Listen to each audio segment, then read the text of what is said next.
Hello, good morning all. How you all doing? Hi, Nai, good morning. Hi Ruba, good morning. How's everyone doing?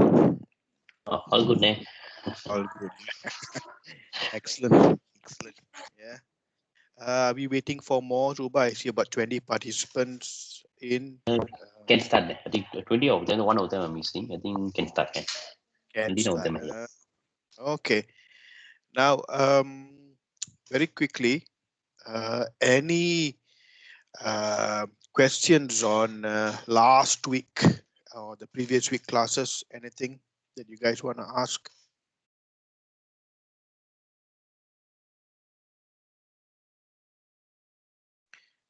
Anything at all? Don't be shy. So do you all know where we stopped? You can also chat on the conversation. Do you all know where we stopped? My guess is project scoping, sir. Oh, guess. Thanks for the guess, Ahmad. Let me just try to get there. Okay.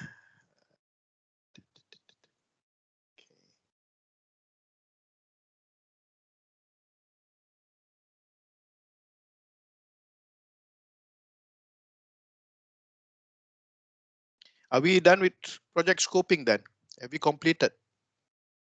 Yes. Okay. Any of you all went through the rest of the other slides? Anything you all did in advance for the class?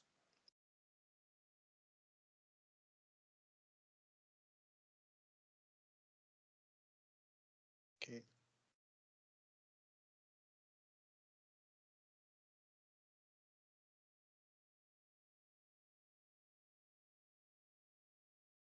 Okay, we did introduction to project management, I think scoping and decision making.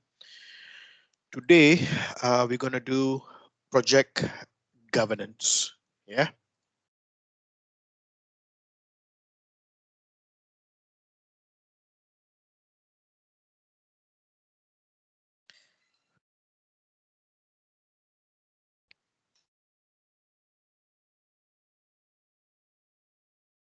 Okay, let me know once you're able to see it.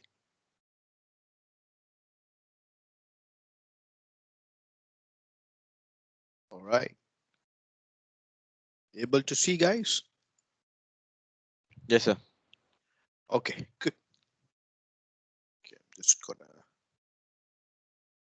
make it big so everyone's able to see. So going next slide.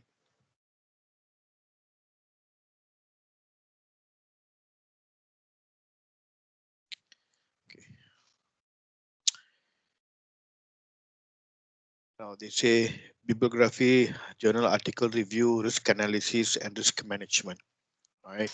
So you'll understand the term governance and how is it associated with risk analysis and risk management. Okay. Um,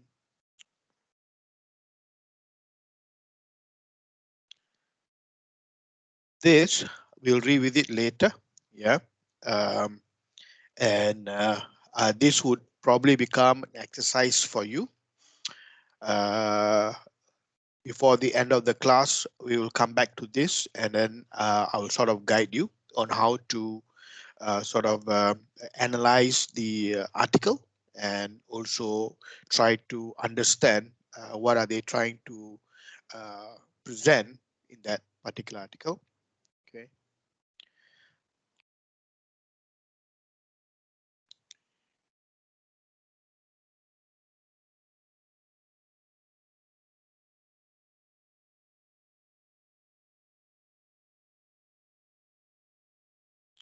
Okay. Let's see. Okay. Now, what would be um, the main areas of what would be your concern when you are trying to accomplish a task or an activity? What is the main concern? The main concern is, can I complete it on time?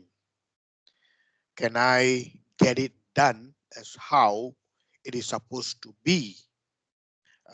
Do I have enough money in order to complete it? Do I have enough people? Have I got the right people to do my task? So many things that runs into your mind. Yeah. Take for instance, even a simple activity like traveling from KL to Penang. There are some risk involved, right? There are major risk and there are minor risk. There are risks that you can manage, and sometimes there are risks that you cannot manage, right? So these are things that you should have in your thought process when project management comes into your mind. Yeah. Uh, Again, the simple analogy of driving from KL to Penang, I think we have sort of briefly spoke about it. The risk of running out of fuel, the risk of having a car problem, the risk of your tires losing air or tire puncture, anything to do with the car, the risk of facing massive traffic, the risk of getting into an accident, the risk of missing out some things. So many other risks, and then you can categorize this risk, right? Let's see what are risk and how is it been defined. Okay, they say risk can be categorized as being dangerous and unwanted, while some risks are defined as positive. How come risk can be positive? So uh, we will look into that. Yeah. Um, Again, it sounds how come a risk can be positive, but that would sometimes a risk can lead to a better solution for a project. Yeah. Now they say risk analysis. We need to identify, quantify, and make contingency plans to deal with project risks. Oh, interesting. Okay. How do we identify, quantify, and make contingency plans? Right. Meaning that you have to allocate some budget to perform the risk. You need to work on a plan A, plan B, plan C, in order to deal with the project. If this happens, then I will do this. If this happens, then I do this, right? In other words, is sediakan payung sebelum hujan. Yeah. Do you use the umbrella? Yes. When you need it. If you don't need it, your umbrella would be kept somewhere. Do you have to spend money to buy an umbrella? Yes. Although many of us will ask for free gift from our insurance company and some lucky draw and stuff like that, but from a perspective, from a project perspective, the planning for risk is like buying an umbrella for the rainy day. So it could be an umbrella, it could be a raincoat, could be something that to prevent you from getting wet, or something that prevents you from completing a journey or completing an activity. Yeah. So when they say risk analysis here would be to ensure that you understand. Okay, like for instance, if you're going to do a house renovation in the month of probably November, December, that could be chances of rain. So what do? You need to avoid doing things like that, right? If you want to still go ahead, no choice, then what do you do in order to manage the risk of rain during the house renovation period? So things like that, lah. That's risk analysis. Any questions so far? Okay. Now, this analysis is one, management is another one, right? They say it's a formal process that enables identification, assessment, planning, and management of risk, right? Okay. Management is not about eliminating. This is the point that you all have to remember. This is important. Yeah, this is important. This is the point that you all have to remember. It's not about eliminating, but absorbed within business or accepted and embraced. How many of you all have insurance today? I think most of you all have insurance, right? What is the insurance for?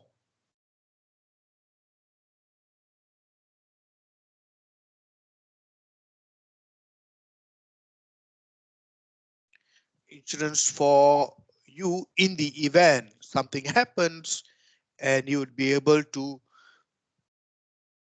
use the policy to safeguard yourself. Like what? You all have cars, you all have your car insurance. No matter how careful you are on the road, right? Sometimes we get into maybe an accident, right? In that sense, maybe we would not be able to cover the cost of repair or the cost of the bills that associated with the accident. So what do? You get your insurance company to cover the cost for you. So that's what they mean by it's not about eliminating risk, but absorbed within the business. So probably you need to uh, um, you need to spend some money to buy the insurance, right? So that's what they mean by risk absorbed. Okay, and then they say it can be argued that managing risk can create more risk if the process is not managed professionally and is rushed, right? This could lead to risk not being identified or risk identified but not taken seriously. Yeah. So again, sometimes certain risks are not taken seriously. That could lead to more issues in the event it is not managed properly. Like for instance, the current situation of COVID, whereby I think a lot of the companies took the easy way out in terms of managing the risk of their employees contracting the virus. And what has happened now? The entire company has to be shut down. Yeah. So things like that would be the risk of not taking risk seriously. Yeah. Okay. Stop at any point of time. Okay. The main components of the risk management process includes identification. How many of y'all have come across the term SWOT?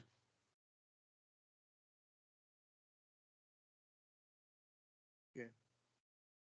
SWOT, SWOT, right?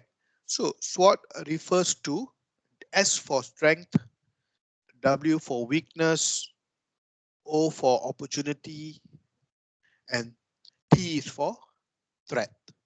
Okay. Now,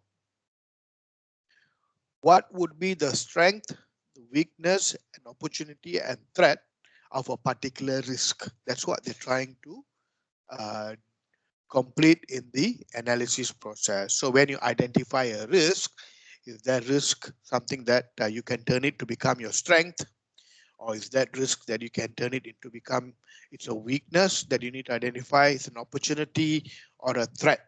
Yeah, okay. I know it may sound confusing right now. How can a risk be a strength? You just follow through and you'll understand how a risk can become a strength, right? Next one, assessment. Identify the significance of risk in terms of impact. Okay, so identification is fine, and identify the risk, right? So you look for risk.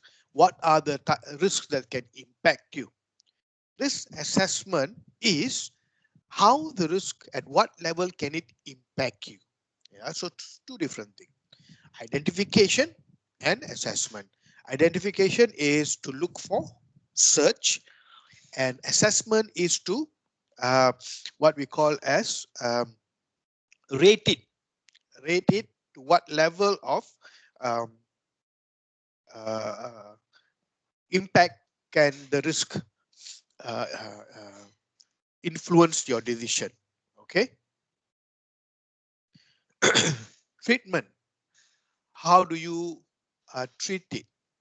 Okay. Do you treat it as a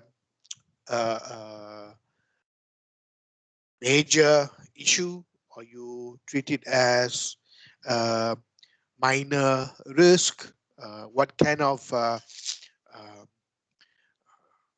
solution you want to give for that risk? Yeah. So that is what they're trying to say here. Yeah. Sometimes it's very close to you getting treatment for a wound.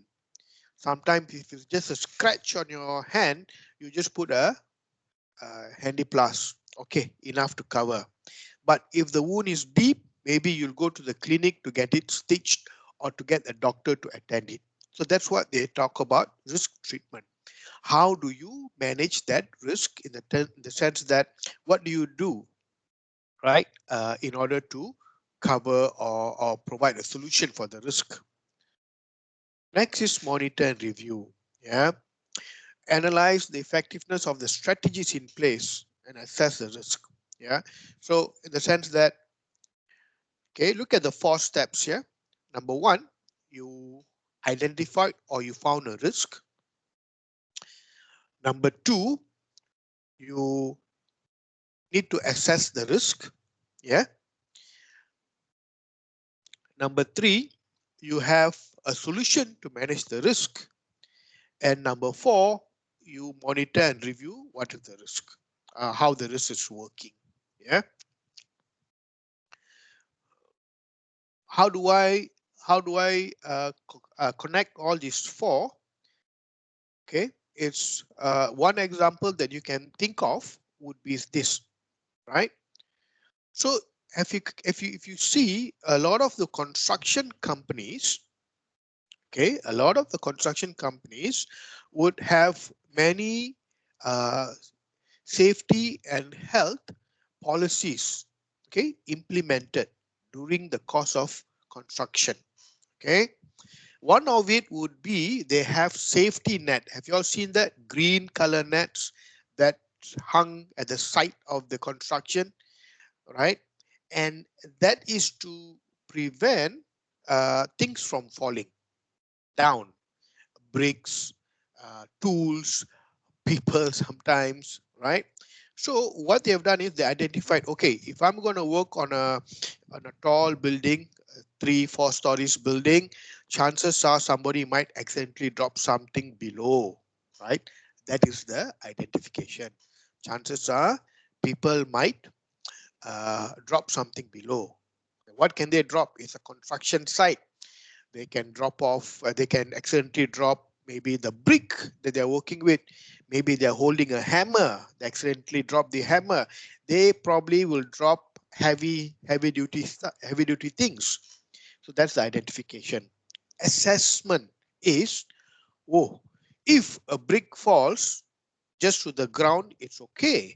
But what if a brick falls on someone, even though they are wearing a helmet? What if the brick falls on their hand on their body, on their leg. Try dropping a brick from the third story or fourth story of a building, and it lands on your leg, on your shoulder, or your hand. It's very painful, requires medical treatment, could also lead to long-term injury. So that's how they assess. The third is treatment, meaning that what can we do to sort of prevent from this happening? Okay, why don't we put a safety net to catch things which are falling from top building from hitting people who are walking at the ground floor? So that would be the treatment. And then the last is monitor and review. I think it's very simple in the terms that, okay, you need to understand, okay, um, are the nets working as per design? Are the safety nets effective? Right? Have you seen anything drop on the safety net? Like, for instance, something heavier that, tore the net and fell, right? So these are things that they will do, right? So can you all follow me? It's very simple, guys. This is something that you all can see in everyday life. Identify is understand what possibility can happen, search for it, right? Number two, assess it. What is the impact to the organization? Three, apply a treatment. What would be the solution for that particular risk? And number four, monitor and review. Can follow through? Can, sir.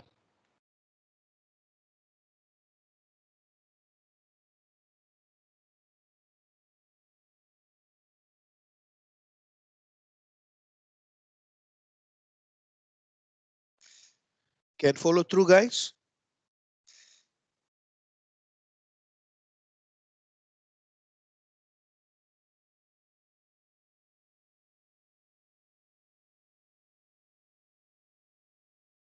Just trying out here.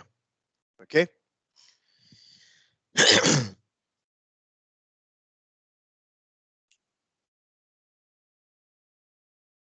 Am I still audible? Can you all still hear me?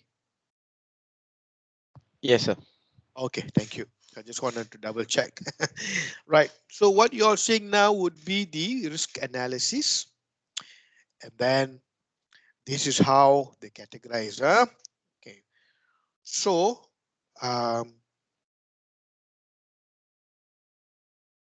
take the example of working at a construction site. Risk of things falling down. Yeah. Risk of things falling down. Can we agree that it's almost certain that things will fall down? Yeah. There's no two way about it. And can we tell that the impact is either major or severe? That's how you categorize. Okay. So we know for a fact that no matter how careful things are done at a work site, there's always a possibility of things falling down. Yeah. So it's almost certain. Okay. So that's how they would analyze and sort of rate it in a matrix. Okay, what you see now is a risk analysis matrix. Okay, so in that sense, you have to look at your project, right, and understand likelihood. Likelihood here means what are the chances for it to happen. How uh, possible is it for it to happen. So you would have many different, most of you all have many different projects that you all have worked on. So you have almost certain, likely, possible, unlikely, rare, right? So you would know, right? So if you're in the project team, you would understand that, okay, these things will happen. These things normally would not happen. How do you get this? Is to analysis, is to pass project reports. It's looking at other examples, right? Basically, what you do is when you get your project, you look at the what the project entails and who are the stakeholders, and then you'll understand from that how it's going to impact you.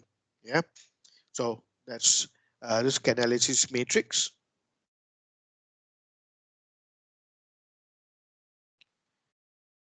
Or next, okay, say risk for a festival, right? Assuming today you want to organize a musical concert or a musical festival or music festival, right? So this is what they're trying to say. Like for instance, risk for a festival, tickets not sold. Okay, are you all able to use the tool on the screen to sort of highlight where you would place tickets not sold? What can happen? Where do you all place it?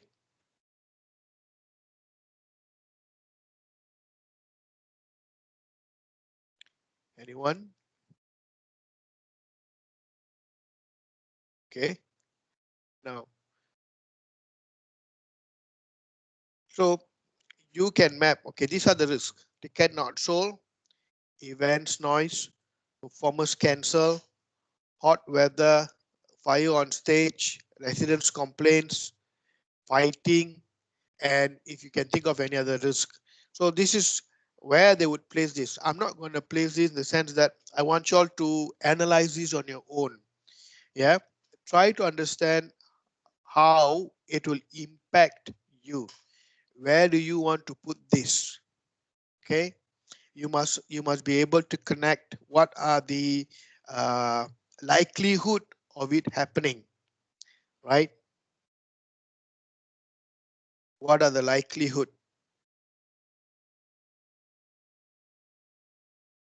Can you all use the marker or anything like that on the screen? Is it possible for you all to use it? No, sir. No, okay, got it. Then never mind, right? So in that sense, okay, let's go one by one. I'm just gonna throw it out there. Fire on stage.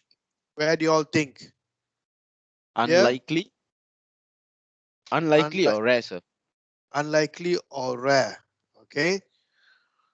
So can a short circuit create a fire, Ahmad? Yes, sir. Okay.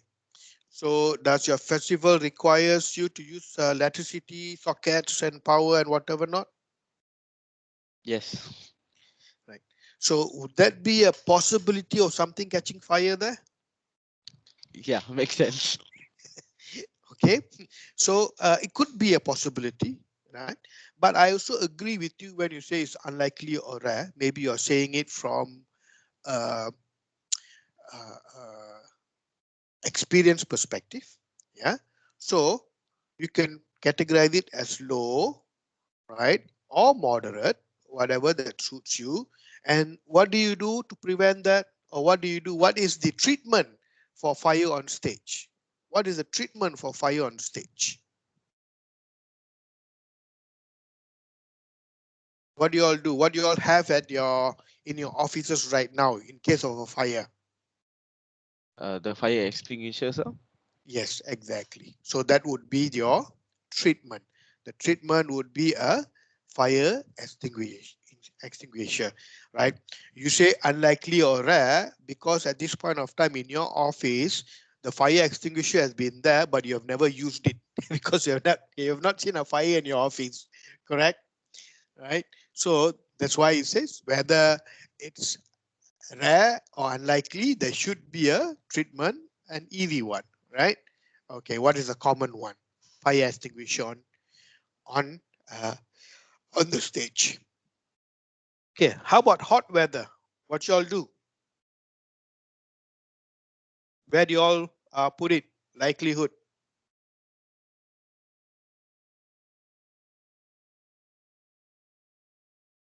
How do you all put hot weather? What's the likelihood?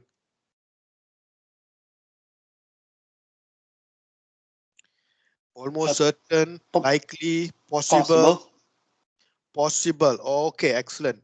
So what do we do and what's the impact?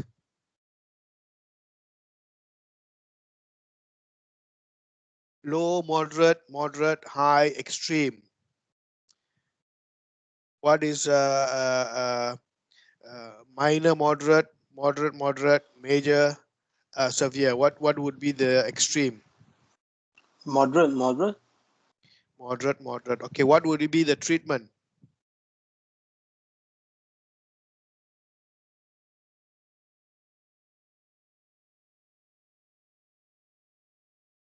What would be the treatment for hot weather?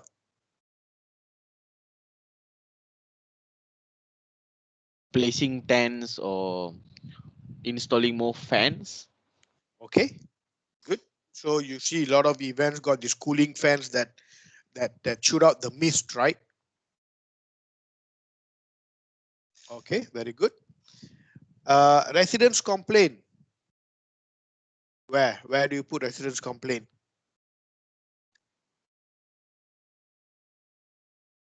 Unlikely. Why unlikely? Explain to me. Normally, the stadiums of these festivals all will be far apart from residence area. Okay, very good. That's a good answer. Your venue means that the choice of your venue means that you would not have any residential area next to you. Okay, very good. Performance cancellation.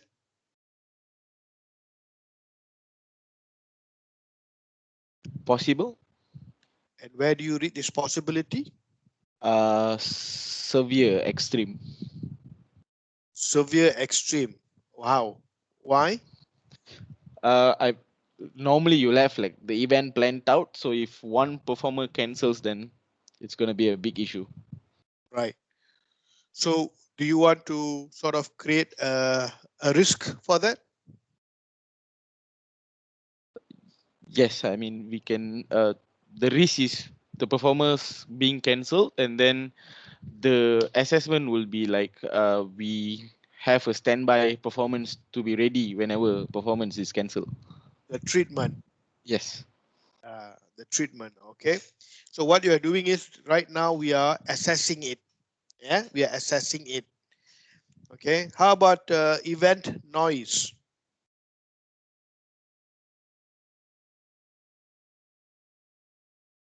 Almost certain, right? You're talking about a musical festival with thousands of people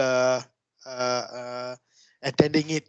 But then again, if you tell that my venue is far away, I don't have to be concerned with event noise. Now, tickets not sold. Where do we put that?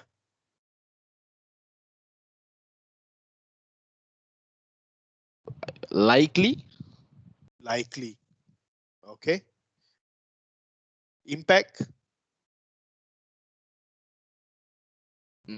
Severe, extreme, or major high. Major high. Okay. That I leave it to you, lah. Right? Meaning that sometimes some festivals have got sponsors, right? And the tickets that are being sold are just to cover minimal costs, right? Sometimes the entire festival is based on the tickets, right? Okay. Now, fighting.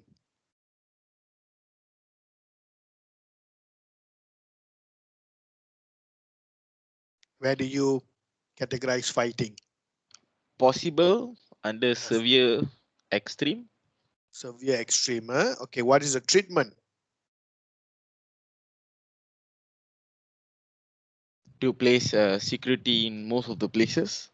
Very good, right? Now, one thing that it's very relevant today for us, say COVID. Where do you place COVID? Where do you place COVID here in this risk analysis matrix?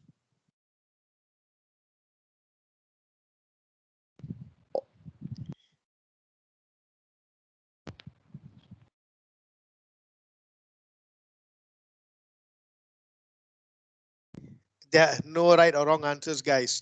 Everybody will have their own thought process on this. Where do you place COVID? Likely. Okay, 2020 likely. 2019?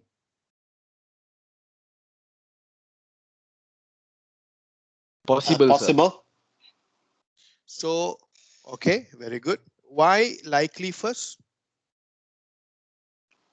Because most events guarantee likely can be cancelled. Okay, very good. Possibility? Try possible here. Somebody said possible. It's possible for the event to be impacted with COVID, yeah? Right? But if you ask me in 2019,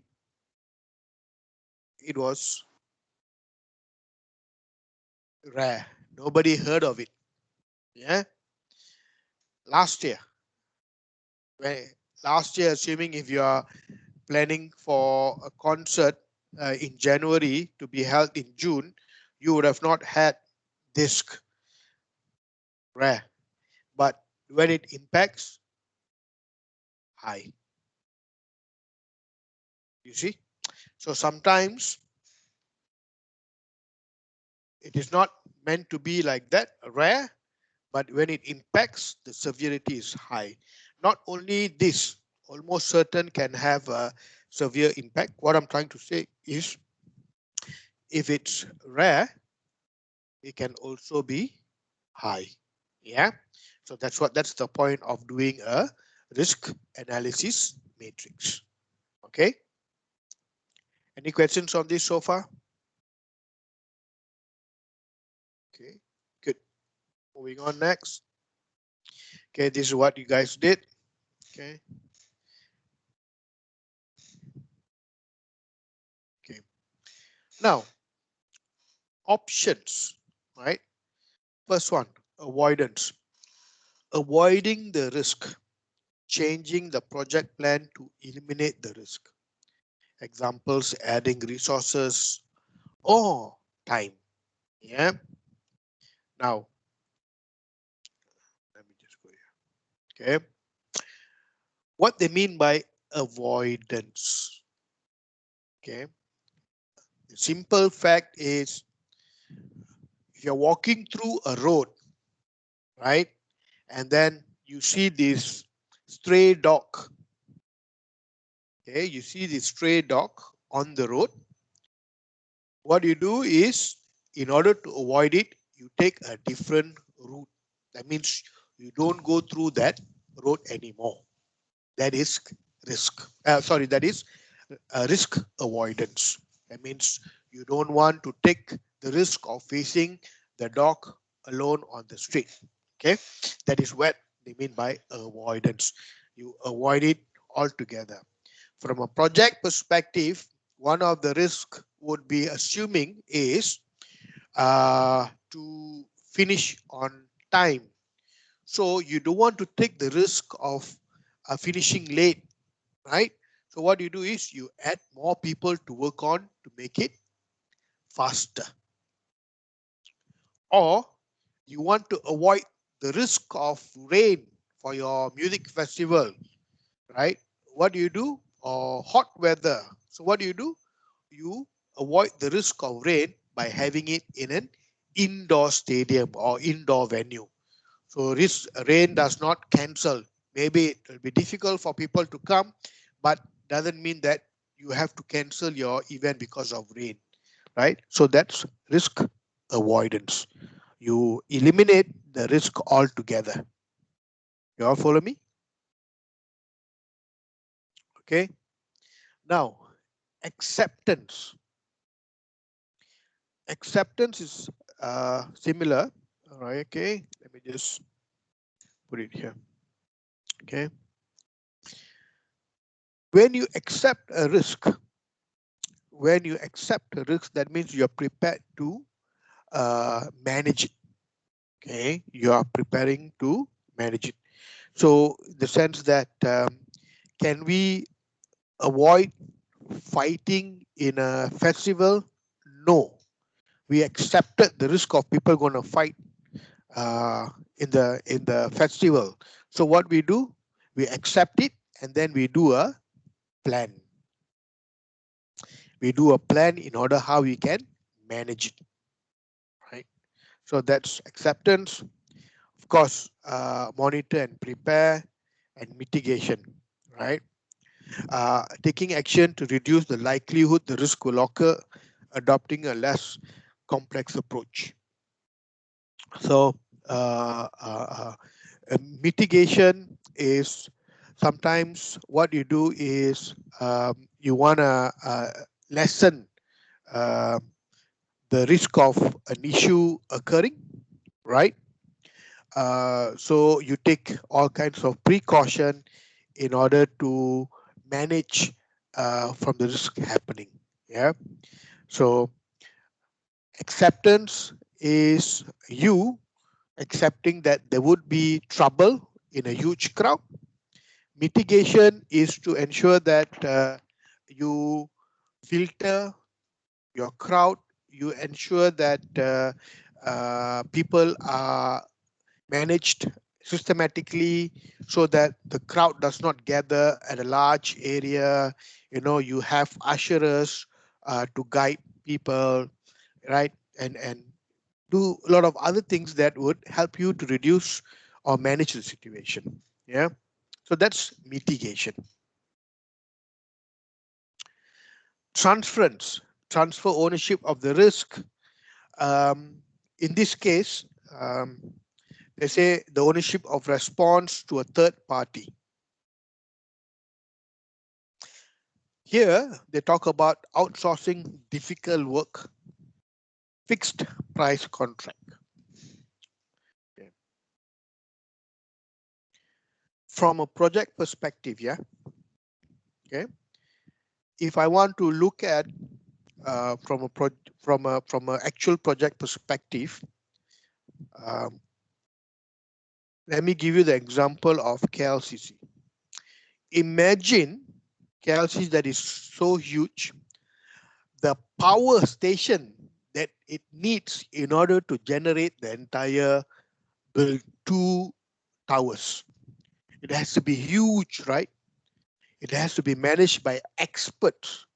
It has to be managed by people who have got many years of solid experience in building power stations to supply electricity to huge buildings. That is what they mean by risk and the ownership of the response to a third party. Outsourcing difficult work, fixed price contract. So you may not have the expertise. Your company may not have the expertise to do it. So what do? You hire a third party in order to get it completed and in order for you to complete the project. It could be a contract. It could be what do you call that? A partnership. No matter what you have done is you have transferred ownership of the risk. What is the risk?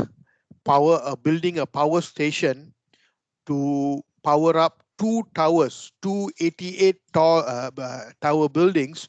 It's a huge, very risky, very dangerous task. So anything can happen. The entire tower the power station can, due to malfunction, can shut down the entire buildings. So what do? You transfer, right?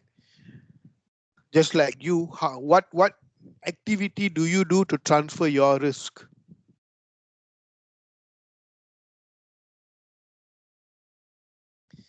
You buy insurance, right? In order to manage your safety issues, right? You buy insurance. Okay, so that's one of examples.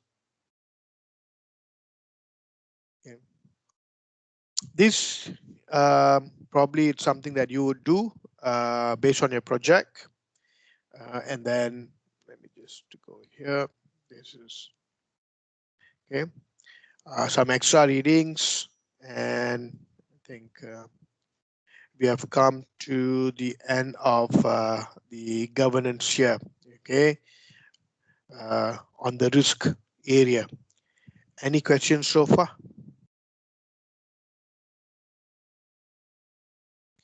Any questions, guys? No, sir. Okay. Okay. Why don't you all? Oh, we have just 2 questions for you. Okay. Okay. Why don't you take a 5 minutes break, jot down some notes, and then we'll continue with the next slide. Okay. We'll join back in 5 minutes. Yeah. Sure, sir. Thank you. Okay. Take a 5 minutes break.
Okay.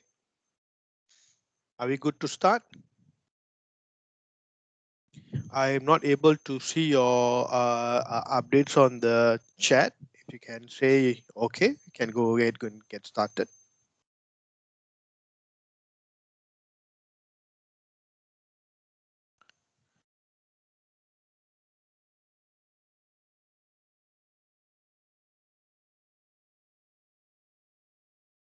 Okay. Now, the first part of project governance, or the second part of it, you all did risk. You all understood what risk is all about. How do you manage risk? What do you do in order to avoid or accept risk? Right? Many different examples in terms of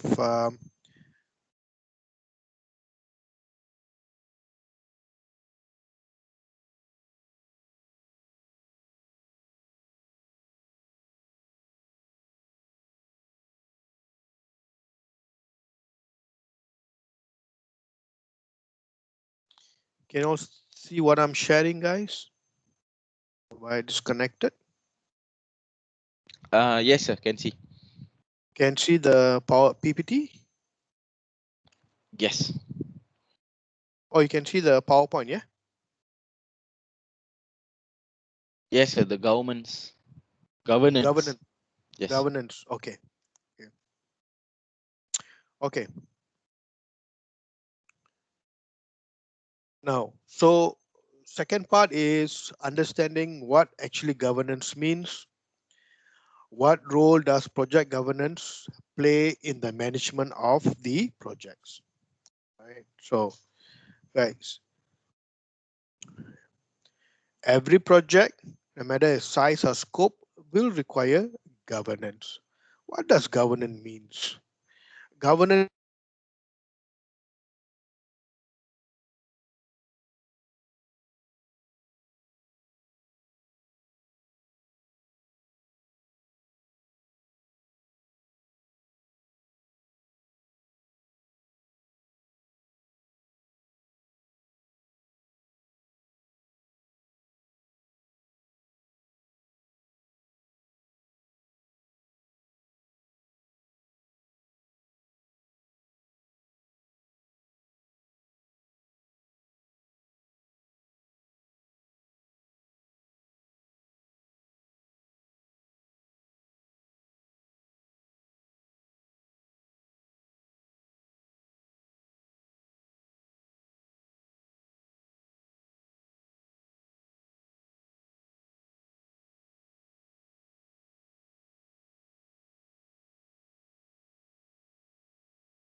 Sorry about that. Going back to the lesson share. Let me just see. Questions.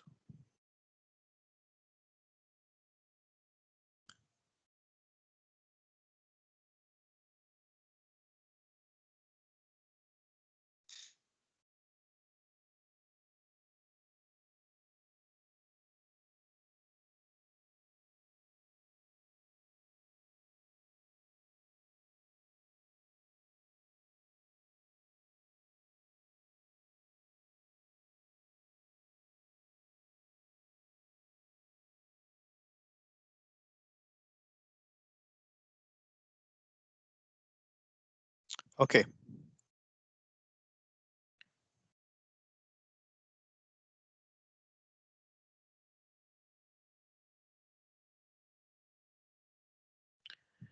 Governance. What is governance? Okay, they say that every project, no matter size or scope, will require governance. Okay, what it is important to consider structure of your governance. In simple terms, governance is the infrastructure around which your project deals with accountability and responsibility. Okay, now governance come from the word to govern. To govern, meaning that governance means you will have a set of policies, guidelines, maybe even rules in order on how a project should be managed, right? So the governance would definitely be something built or developed by your leadership team in the organization based on the company's strategy, long-term goals, and whatever not, right? So there are many different types of governance depending on the uh, uh, organization that you work, yeah. But every project will require governance.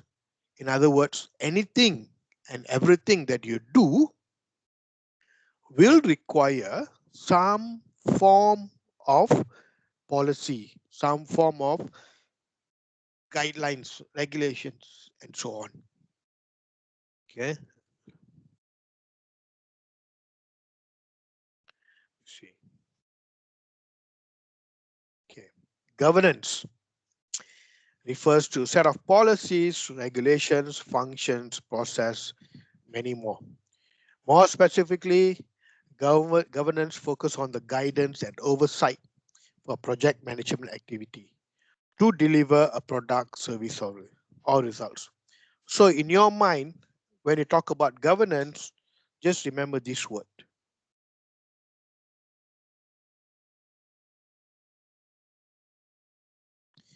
Policies, regulations. Okay. And then what defines the governance? Management and programs, right? So these are things that you have to remember. When you talk about governance, immediately you remember policies, regulations, yeah, SOPs, and then focuses on the guidance and oversight for project management activities. So in simpler terms, if you want to do something using the company's money, you have to follow the company rules and regulations. Simple as that. That is what they mean by governance, right? You want to use my money, you want to do a project company related, you must follow my rules and regulation. Yeah, that's governance all about. Simpler terms, right? The competing objective of the project, time, cost, and scope. Remember the triple constraint we spoke about, right? Time, cost, and scope. Yeah, make the execution of a project challenging. So cost, time, and scope. Yeah. What's in the middle? Quality. Yeah. So they say time, cost, scope would make everything difficult to manage. That's why they say challenging. Competing objective means what? Competing means one is competing against the other, right? The scope is competing with the cost. if I want to build it very nicely using the best products, using the best engineer, using the best production company, my cost would be high. That's what they mean by competing. Yeah, I want to do it in the shortest of time. That means I want to get it completed very quickly, but my scope would be challenged, because how to build a 30-story building in 3 months? You need at least 18 months, right? But you want to complete it in 3 months. So you must think of other product to build or other things to do for 3 months. You cannot build an 18-story or 30-story building. That's what they mean by competing objectives of the project. Then they say, therefore, project governance is needed to guide and oversee the management of project execution and to ensure appropriate stakeholder engagement. So governance would determine whether your project is something doable or not. Is it safe to take on? Right? And then they say business environment changes every day, therefore project governance should also guide inputs, validation of project, product requirement, effective execution, and quality of results. So in short, okay, what all these three are saying is you cannot just go and simply do things as you wish. You cannot. There should be, right, check and balance in whatever that you do. Yeah, if there's no check and balance in whatever that you do, most likely your project would probably how do I say your project probably would violating maybe a safety policy by the imposed by the government or imposed by the uh, uh, association that manages it, right? So these are things that you should always remember. Yeah. Any questions on this? Okay. Moving along. Okay. You say project governing body should champion the project within the organization by getting the appropriate people involved. Governance should involve least amount of authority structure because time associated with governance decision making also and activities. Right. These are again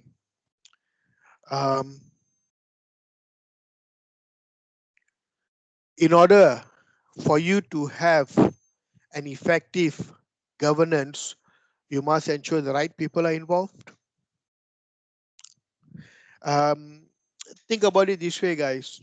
Yeah, you all are working, and I assume that you guys are working in an organization. And if you want to do something, who would you ask?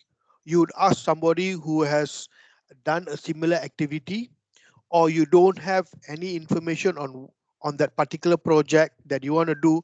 You would ask people who are much more experienced, senior people than you do, where to get started, right? So similar project governance, you must get the right people involved who will be able to tell what is needed and what is not needed, how to approach a certain subject or a topic. Yeah, if it's dealing with government approvals, what you should do. If it's dealing with local government authorities, what you should do, right? Like for instance, I know some of you all used to teach in tuitions. So assuming you want to start a new tuition center, there are two things. The government would be Ministry of Education that you have to deal with. The local government will be the Majlis Perbandaran for your business license and whatever not, right? So these are things that you can ask people who are more experienced on how to go about it. Yeah. Moving along. Just okay. They say, okay. Organizational leaders, project sponsors, other key holders, okay, and I can't read other governing bodies. Portfolio, program, project governing body, project managers, stakeholders. Yeah. So as you can see here, leaders, sponsors, other key stakeholders, governing body. This is where you would probably be as one of the project manager, and then the stakeholders who others would be interested in your project, right? Now,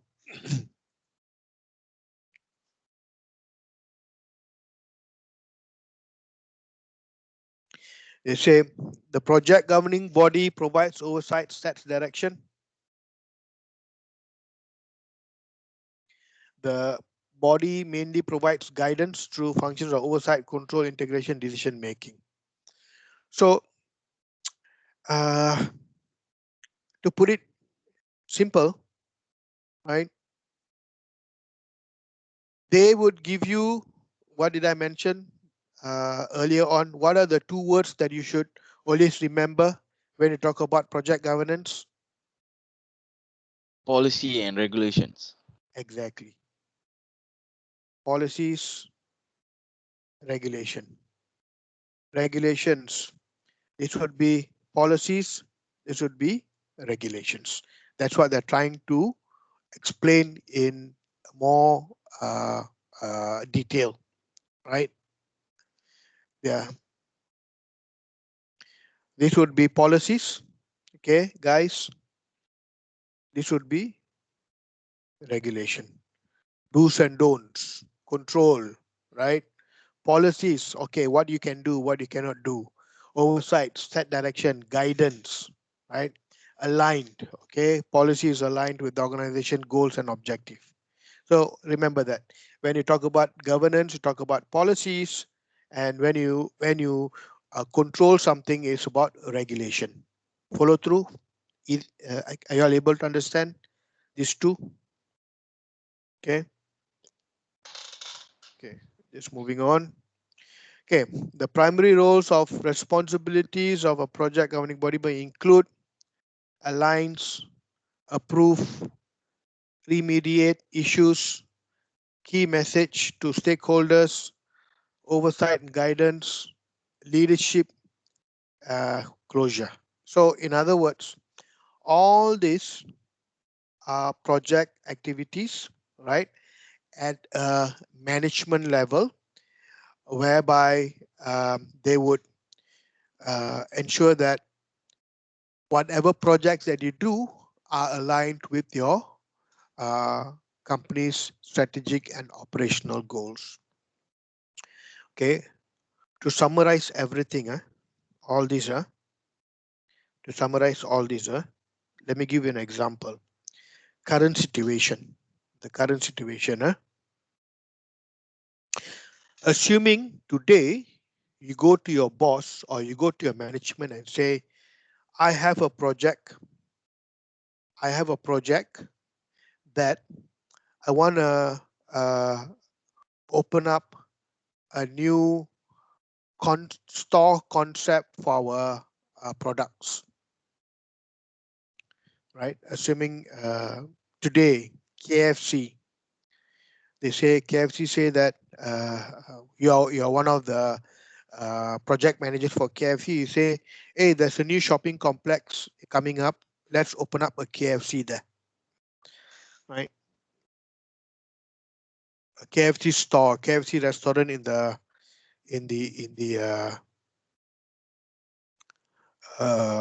new shopping complex. Given current situation, is that a good idea or a bad idea?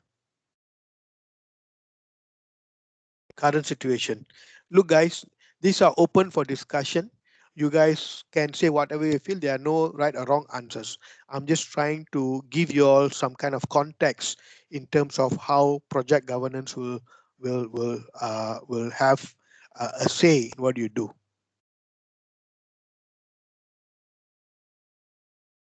What do you all think? Would the KFC's management agree to the idea of you opening a new store, a new restaurant, and a new shopping complex, or they'll say no to it? My guess will be no because of COVID-19 and it's Okay. being in a mall. Okay. Rather, they might suggest to build in a place where customer will be able to drive through those type of things. Okay. So excellent answer, Ahmad. So that will again align with the organization strategic and operational goals. So what they want to focus more. Okay, they want to focus more in building drive-through. Yeah. Um, okay. Maybe they'll say, let's not spend our money in renovating a new KFC restaurant in a new shopping complex. Let's invest money to build a drive-through somewhere whereby people can easily drive through and go. Yeah, that's a good one. Okay. Or they will say, yes, I think it's a good idea because this COVID situation is not going to stay long. And if we can go negotiate with the shopping complex to tell that, look, we will come to your shopping complex, we will open up a new restaurant if you give us 1.5 years of rent free so that we can bring in crowd into your shopping complex. You see? So many different ways on how they want to manage the project. By the end of the day, what I'm trying to say is ensure the project goals align with the organization strategic and operational goals. What are the organization's thought process around it? They say that, oh, maybe it's a time for us to go and take all the prime location because nobody wants to go there. This situation will not last for more than 6 months. After 6 months, I'm sure the vaccination and all that, people will be as normal. People will go and eat. If we go and look for all the prime location, we take the hot spot before other company take, then our business will be better. So that's what it's all about, governance, right? Meaning that they want to endorse or approve a project recommendation and changes. That is what it does. You all follow me? Right? Okay. Yes, sir. Yeah. Okay. Just moving on. Thanks. Right. They say Gardiner, they are Gardini. I don't know how to pronounce that. Gardiner. There are 4 key influences on project governance structures. Okay. Say risk planning, life cycle management, strategic changes, and value management. Okay. Risk planning. So we spoke about risk in the earlier lecture, meaning that you want to avoid or you want to accept, right? So avoid means totally we don't want to do it. We avoid or acceptance, right? So in other words, um, uh, uh, governance would need to understand how the risk is planned. Life cycle management, we talked about project concept to closure from the start to beginning. Okay. Now, strategic change here would be um,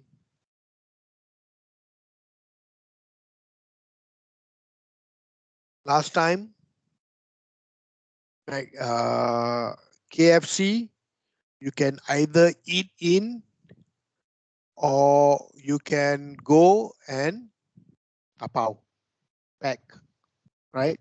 But now KFC got KFC delivery on the motorbike to deliver, right?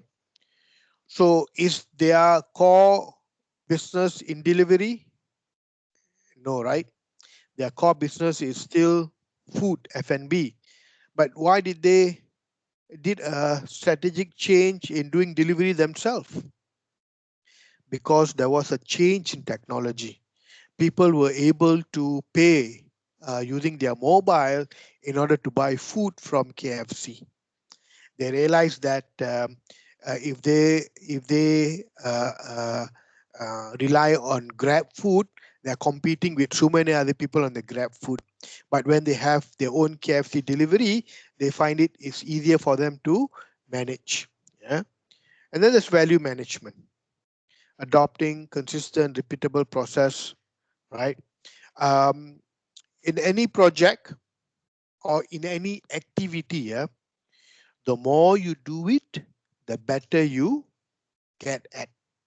The more you do it, the better you get at. Like you're more experienced, you learn how to do it better, quicker, and more cost effective. So that's what governance can do also. Monitor these activities and then guide you on, okay, what can you do better?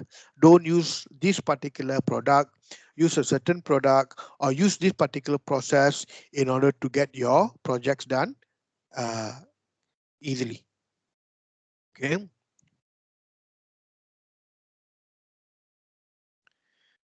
Okay, they say there's here examples of what they mean by project governance. Okay, you can see starting the project, organizing, carrying out, closing, project life cycle, right? Governance implementation framework. This is not so critical for you, so you don't have to worry. But all you have to remember is, let me ask you now, is governance important in a project? Yes, it's important. Do we need to do all this in actual life, in a real case? In my organization, governance is the last thing that we probably look at, right? But for your understanding, you must remember, right? Governance is a key, integral in any project. Let me ask you a question now. Is project governance important or not? The answer is yes. How important? Very important. Okay. That is for your academic understanding. Okay. In real actual scenarios, the governance would probably be something that people try to have as a component of your projects. Okay. Finally, I think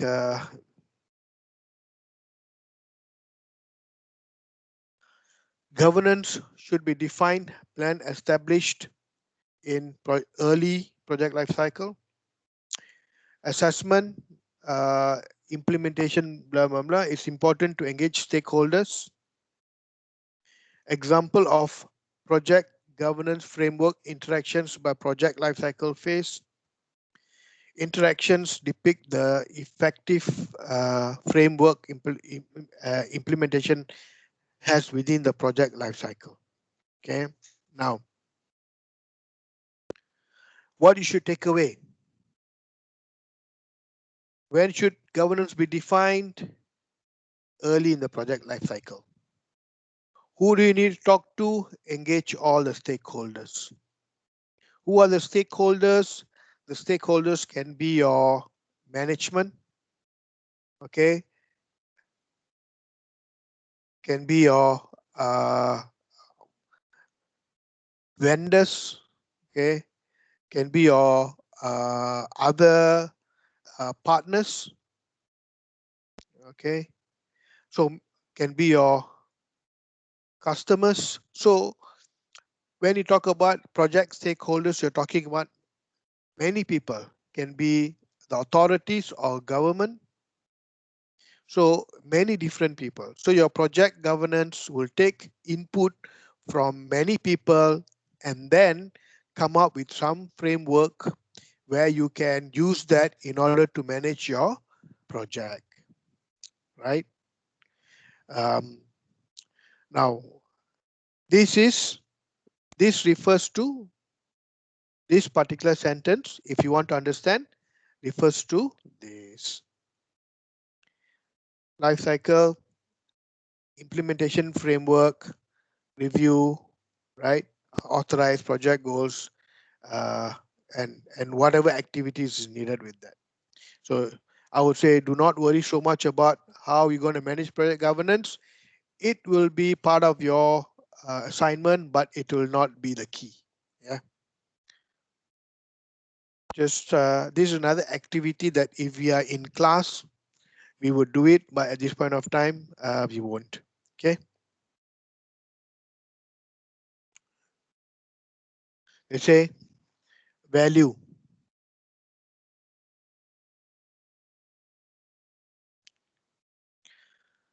What does value? What value does project governance give to your project? Defined. Clear understanding of roles and responsibilities. Decision making. Budget. Educate. Properly identified. Resources are available. Timelines are set and achieved. So, what value project governance would bring to your project? Scope of project is defined. Clear understanding of the rules.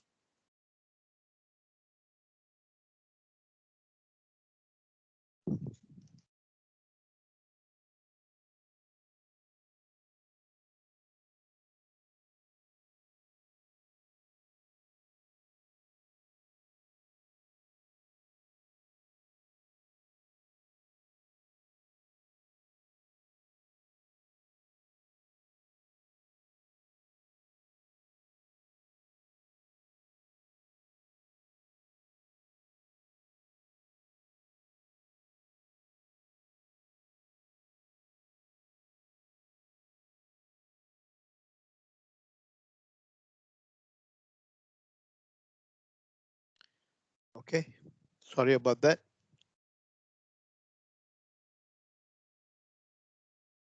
You all got that, guys? Am I still audible? Yes, sir. Okay, so you all got that, huh?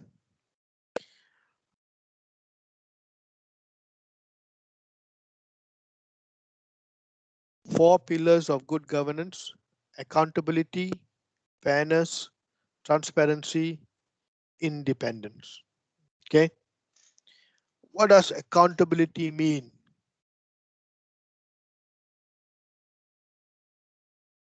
Accountability. That means you are responsible for the actions. You are responsible for the actions. That's it. If you are the project manager, if I were to ask you, hey, why the project is delayed by 2 days, okay, you must understand what caused it and be able to take account for it, meaning that, oh, our uh, vendor failed to deliver the materials on time. We have penalized them for it. Okay. So accountability, you take responsibility for your actions. Fairness, right? The governance uh, should ensure fairness, right? Meaning that we cannot give undue or unreasonable task or policies, or we can't put unreasonable regulations in order for a project. Transparency, right? Transparency, open, right? We wanna give clear and honest opinion on what are the current situation. Independence, right? So there should be amount of independence given to the executives or project team leads in order to perform their project, in order to perform their work, right? So in other words, even to manage a country, you need all this: accountability, fairness, transparency, and independence.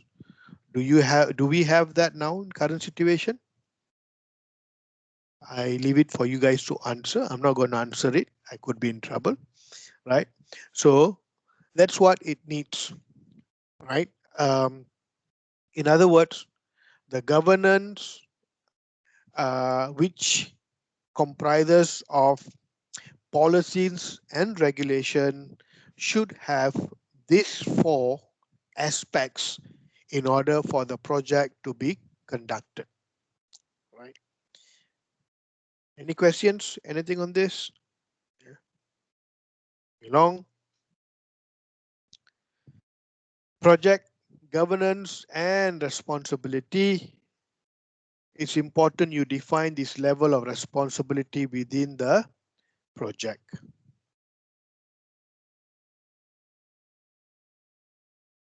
Who do you need to deliver to? Who are the people you're answerable? How do you communicate? How often?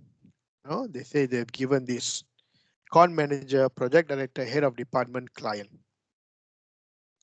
See, who needs to deliver for you? Who is responsible? What are they responsible for? When do they need to deliver to you? How will you communicate with them? Planning team, account team, external supplier, right? So this, okay, this is probably managing upwards, they say, right? And this is probably managing downwards. So what I'm trying to say here is this part here, you are updating and you are getting people to work for you to um, uh, uh, um, to be answerable, right? Like for instance, who do you need to deliver to? You need to deliver to your project director, head of department. Very importantly, you need to deliver to your client. Your client is always your boss, right? Your client is always your boss, right? How do you communicate with them, right? You need to have a project weekly meeting, a project update, a project report. Yeah, you communicate with them. How often you want to give a weekly update? You want to give daily update? Up to you. Yeah. So this is what we mean by managing upwards. Okay. Over here, when I say with your own people, it could be your account manager, somebody that you work with. Right. Now, here they say who needs to deliver for you? Your supplier need to deliver for you. Your account team probably needs to deliver for you. Who is responsible for performing tasks on the project? The planning team. And what are they responsible for? So below, you're managing downwards. You all follow me? You all follow the difference between this and this? Yes, sir. One, yeah, so you are in the center, right? You are the PM. You are the PM, right? So there are two ways. One you manage upwards, another one you manage downwards, but both you have to do. Okay, so you manage upwards and you manage downwards. You cannot say the same report that you give to your client to your cannot, right? So two different types of people, two different stakeholders. Yeah. This is you. This is probably your project steering, right? And this is your downwards team member of your project. Yeah, there's a simple project structure. It becomes more and more complicated as you go. Yeah, a more complex project structure. You see, director, project manager, right? Over here you have other people in. So it depending on the type of project that you do, how complex, how easy, or how um, again, depending on your organization's view of the project, right? Next, probably look at the project board. Okay, and who are they? Project board would be the management, right, of your organization. Simple as that. Okay, the project board would be the representative of the organization at the high management level. Could be the CEO, could be the CFO, yeah, could be the CTO, CEO, Chief Executive, Chief Financial Officers, Chief Technical Officers of the company, yeah, who are at that level to understand what you guys are doing, right? So they meet regularly with the project management. So in a way, the project board would have either the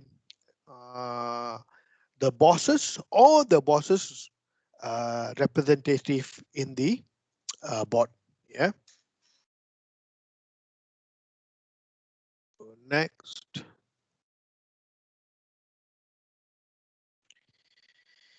The project sponsors provide resources required for the project to deliver the intended results. Okay. What they mean by project sponsor? The person who wants to get the project done, right? Again, don't be confused. Project board, project sponsor, what are they referring to? Think of it from this viewpoint. From an organizational perspective, you want to introduce a new product or a new service. Like for instance, AirAsia. They want to diversify currently because of the pandemic. They say, hey, look, nobody's flying. So, but we still need to continue with our business. We must diversify and do something. What can we do? Right? And then somebody suggests to the management, let's open up restaurants since a lot of people like AirAsia food, right? Let's open up an AirAsia restaurant. Okay. Who needs to give that approval? Okay. It probably goes to the project board. Okay.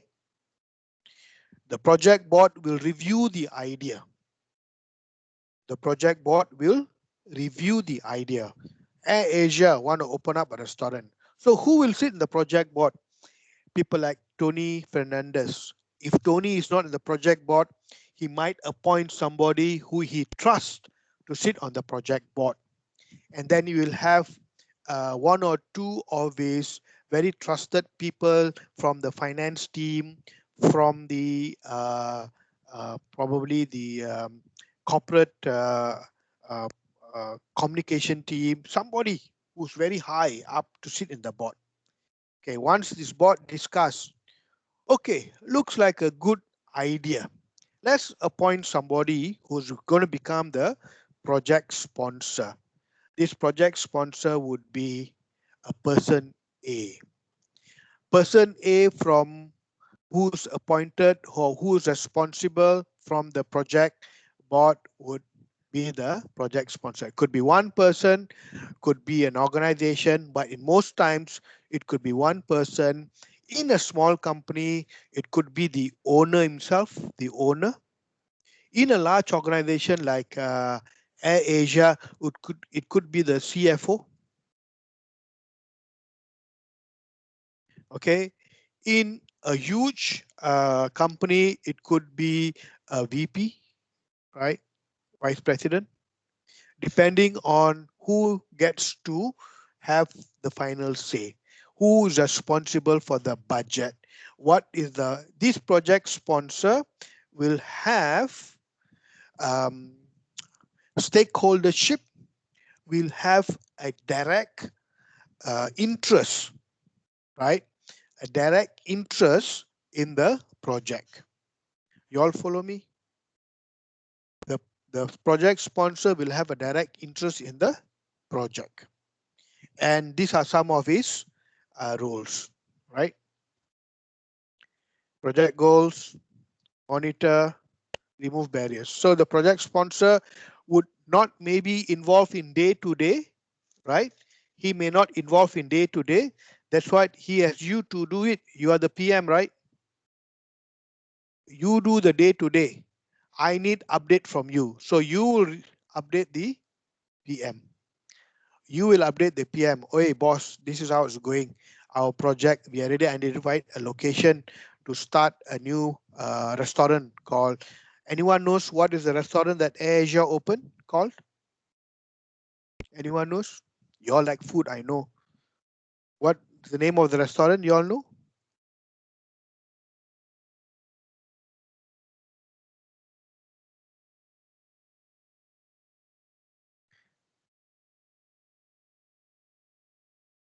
Okay.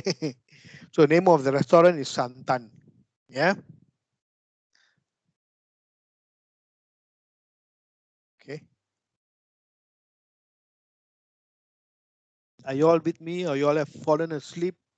Have you all put just be there and gone off somewhere? Sir, I have a question. Yeah. So, does governance body and the project body is the same person? Sorry, could you repeat that again? Is the project body and the governance body, that's how we're doing governance body, right? Most likely will be the same persons, the same people? So they'll have representative. They'll have representative. So meaning that project governance, right, would have different people from different aspects of the organization, right? Okay. They will come up with the rules and responsibilities and of it, right? And then the governance would sit. They will just monitor. Okay, done, ready. We know from a project perspective, the governance, what we need to do. Okay, now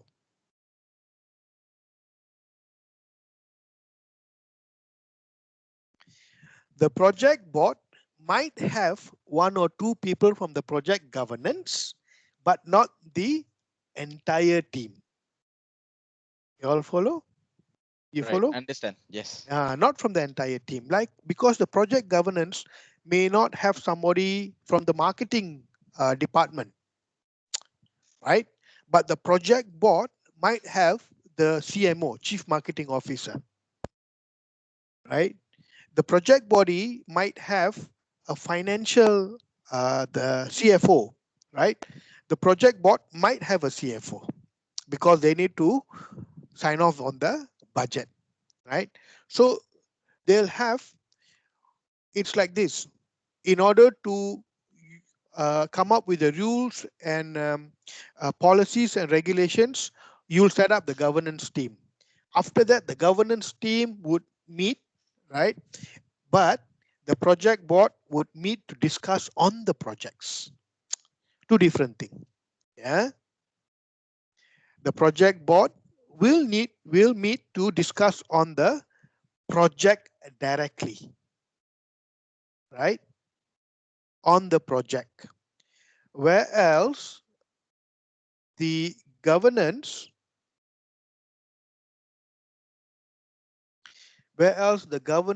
will meet to define what type of project you can do, right? And what is the if you do this project, who should be responsible, who should be part of the project, who you need to engage, which process you need to use, right? So it's two different things. Okay, but it will have a mixture of project governance people and project board depending on the organizational structure, right? So good question. I hope my answer clarifies. Okay. Yes, he did, sir. Thank you. Okay. And then the project sponsor would be one person who's responsible, who's got direct interest in the project. And then next is individuals several people, corporate, government, mixed government, private, multinational. So when they talk about sponsors here in an organization, most probably it will be one person who has got a direct interest, okay, a direct interest in the project, okay. Um, Several people, um, okay, how do I put it in simplest term? Huh? Okay, who do you think would be interested in your wedding?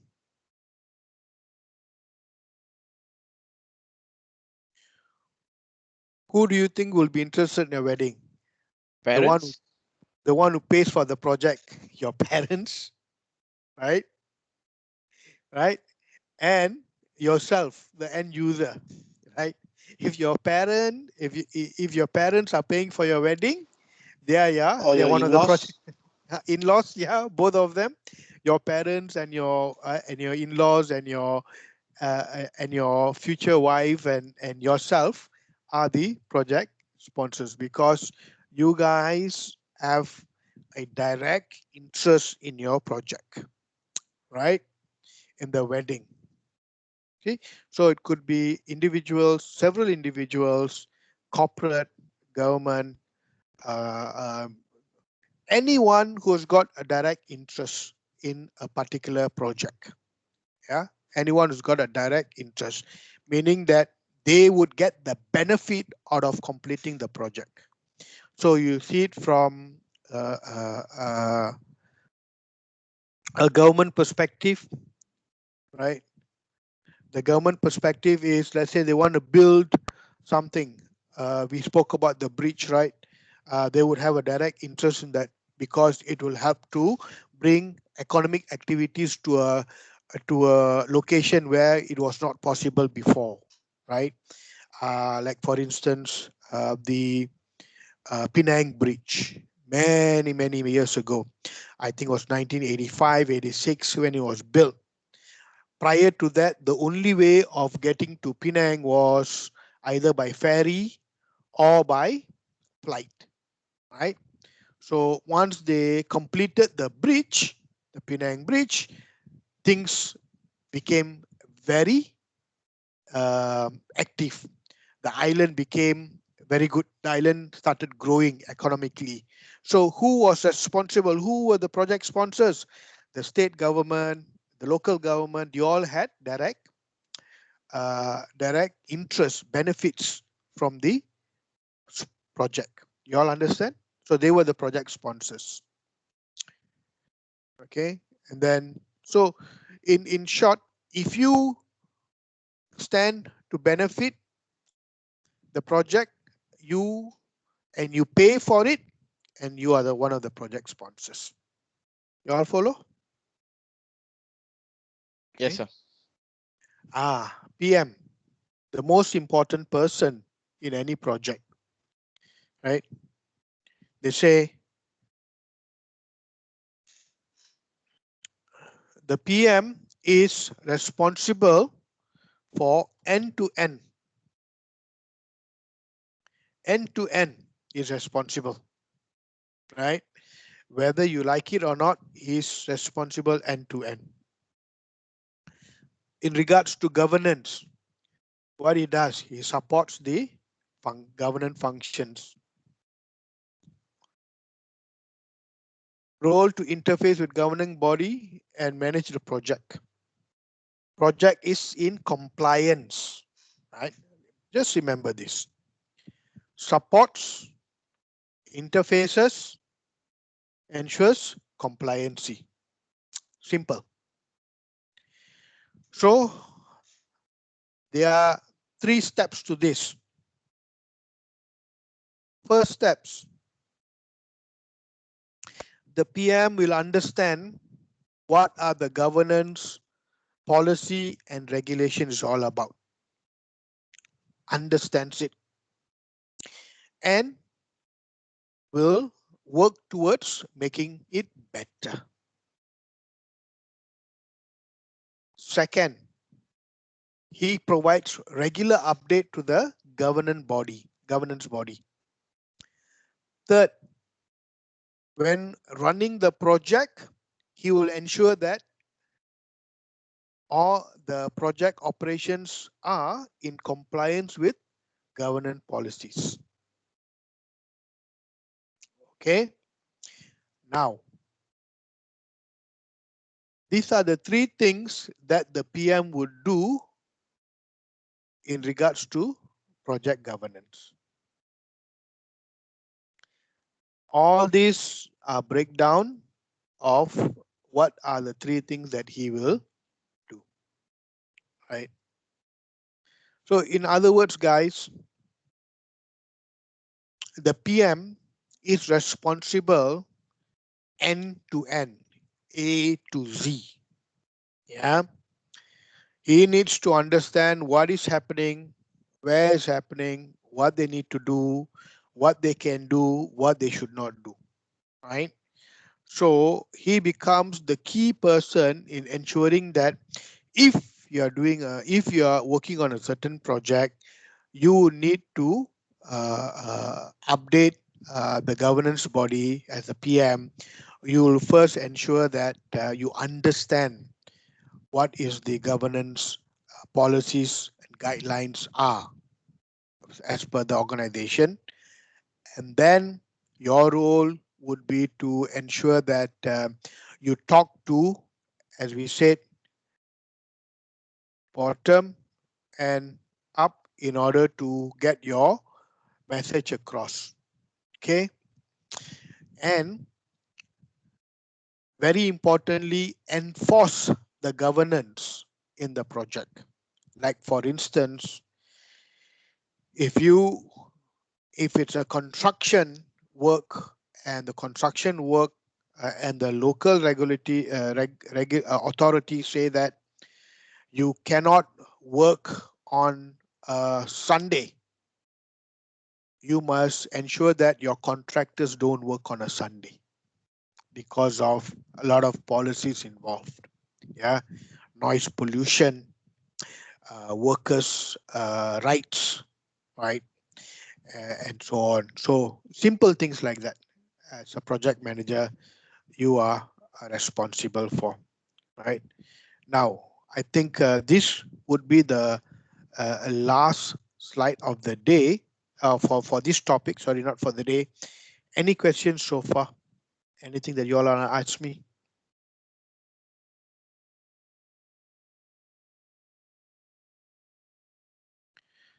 Okay, if there's nothing else, again, why don't you all take a 5 minutes break and we'll continue with the lesson, the third lesson today.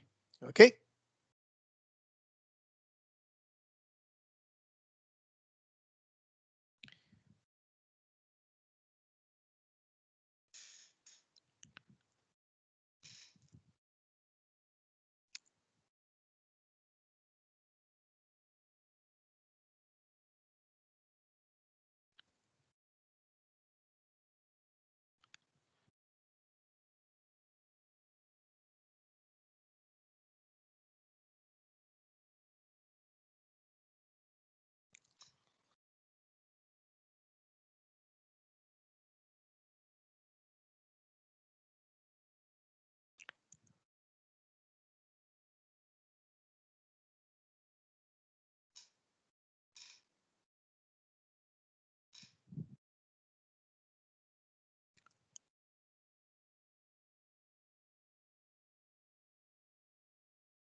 I'll be back, guys. We'll start at 12, yeah?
Hello, can we start? Are we good? Yes, sir. Okay, excellent. So, talking about stakeholders and leadership. Who are your stakeholders? Yeah, we spoke about project governance board. We spoke about project sponsors. Now we're going to talk about project stakeholders. Yeah, who are your stakeholders? Yeah. Hopefully, we can cover this. Yeah. Now, who should we include? Who should we include? Yeah, there are just too many people. Okay, summarize it. Individuals, groups, and organizations who are actively involved. All right.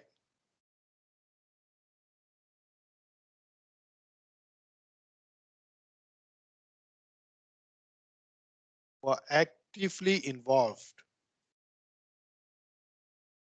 and whose interests may be positively or negatively affected as a result of the project. So when you talk about stakeholders, again, you talk about different people that that could be someone directly involved, part of the company, or outside of the organization, right?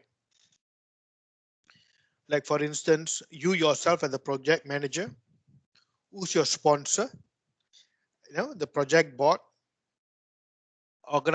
performing organization, customer, project support office. So anyone and everyone who are involved in the project are known as a project stakeholder. Stake here means you have a share in the project. How big or how small, or what is the impact of your stake in the project is defined here. Right? For instance, here, can you see?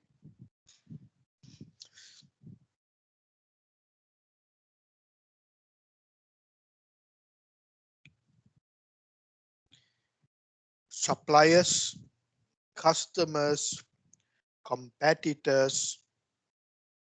How is your competitor a stakeholder? Can anybody tell me?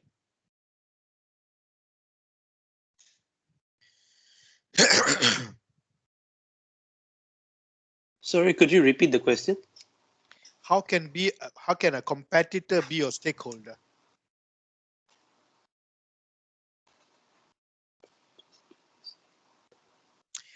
How a competitor can be a stakeholder?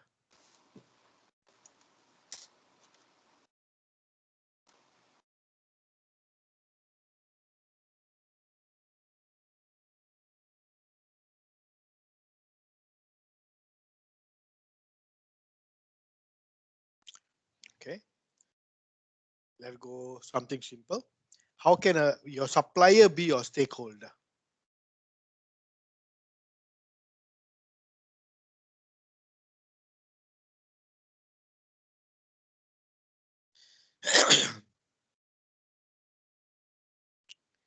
You all can see outside of here is external, right? And inside of here be internal. So does external stakeholder means they are less important? Is that what you're trying to say?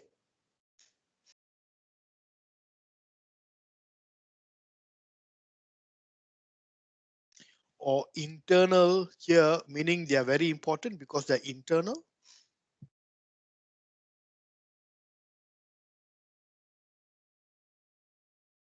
Okay, this is how you see it. The three components. One is the project team itself. Okay, the project manager and team members. These are the project team, right? The other one would be the internal internal organization, who are the stakeholders, your consultants, your management, your champion, your users, employees, project sponsors, project board, affected departments, your financials, right, and so on. And then you've got your external stakeholders, right? Like for instance, your suppliers, your customers, your competitors, your local, regional regulators, government regulators, probably community, right? So if you were to ask the importance of it, there are no such thing as suppliers are more important than this person or that person. all of them have got different roles and responsibilities. Right? That is what you should understand. Right? At one point of time, the question of importance will come, but the main understanding here is the role that they play. Right? If you want to talk about importance, all are important, right?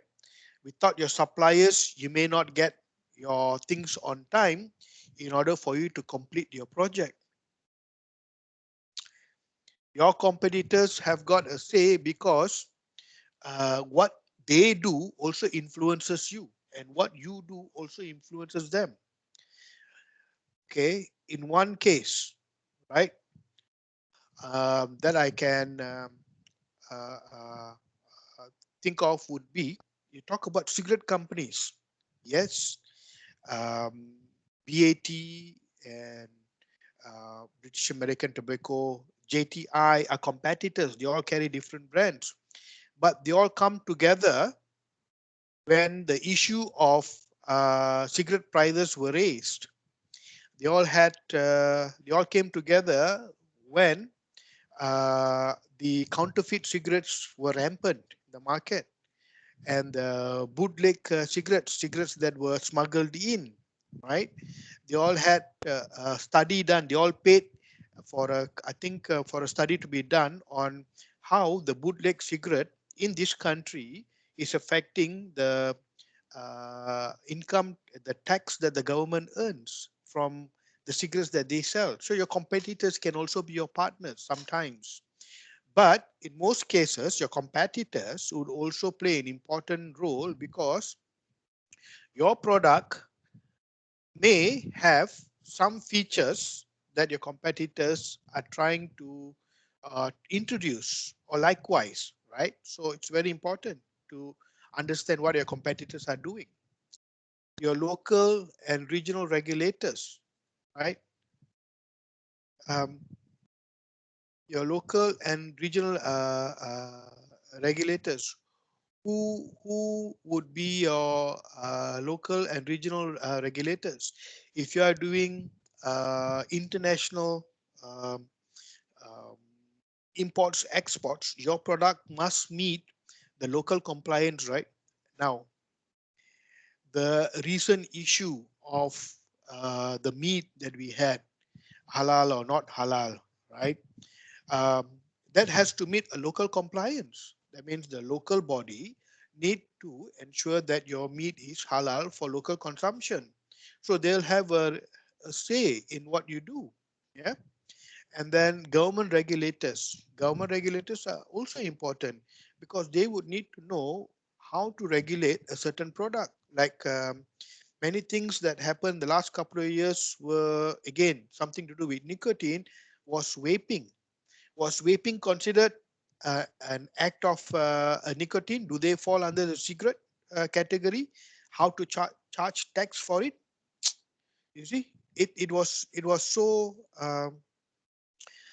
unregulated at that point of time. Or you take, remember the early days of Uber? How do you regulate Uber? Uber did not have its HQ here in Malaysia. Uber did not, what you call that, have a Malaysian approval to operate here, right? All they had was drivers who went on Uber platform and decided to become Uber drivers, right? So again, you see the many different impact of a stakeholder for a project. That's what you should remember, right? Not the importance of it, who's important over the other one.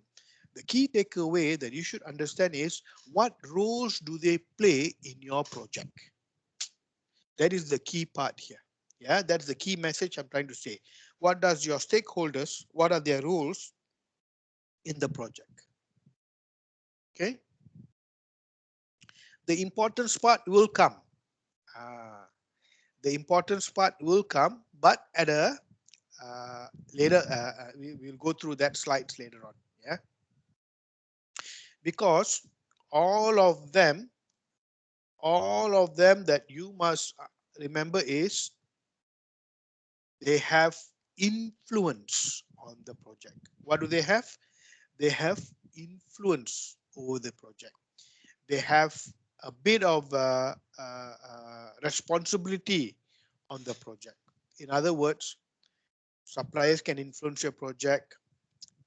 Your project champion can influence your project. Your pressure group can influence your project. Your government regulators can influence your project. Your competitors can influence your project. Right? So, meaning that you're planning to launch a new product with a new feature.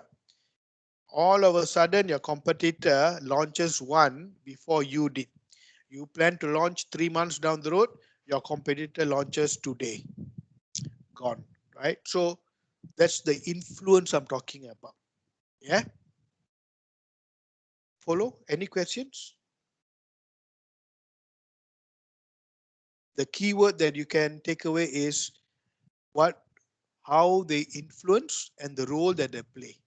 Okay? The importance of it would come based on the role and their influence.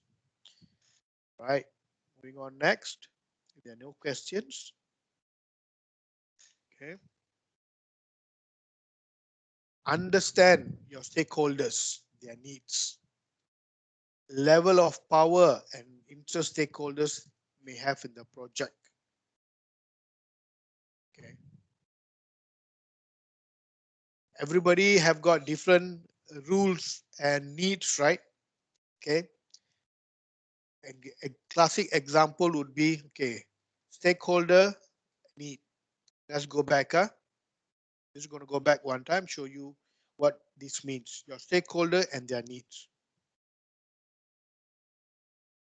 Assuming government,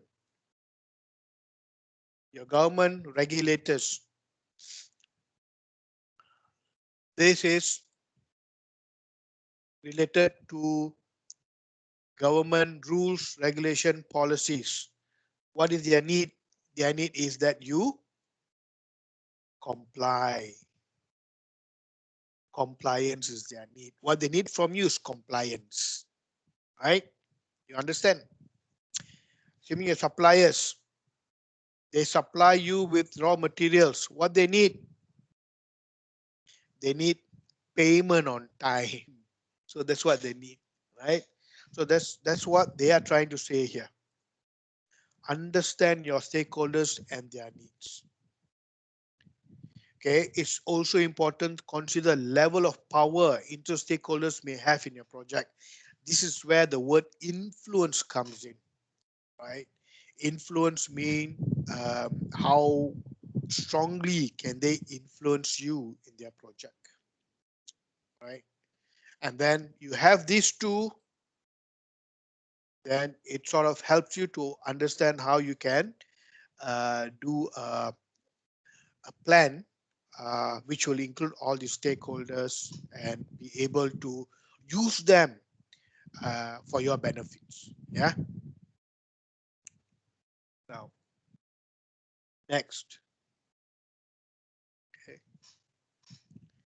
Who are the stakeholders? Why is it important to identify them? Okay. Benefits of stakeholders. I think it's straightforward. Why you need to talk to them? Gaining support will help you win more resources. Communication, you ensure you know what you are doing. Stakeholders react to your project all the time, and they can reach out to you and be able to understand if they can help you in other ways, right? So they talk about stakeholder management. It's a two-way communication, right? Remember, just because you are paying doesn't mean you have an advantage over your vendor or supplier. Yes, at times as a customer, yes, you do. But at times, when it comes to situations that you don't have influence, you can use your goodwill in order to get things done, correct or not? So similarly, yeah. So what they say is understand how your stakeholders can help you. Okay, understand how they can contribute in order for you to get your success level higher. Yep, that's what they mean by this. Moving on next.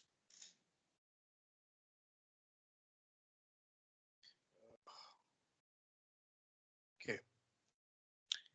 What are expectations? What are expectations?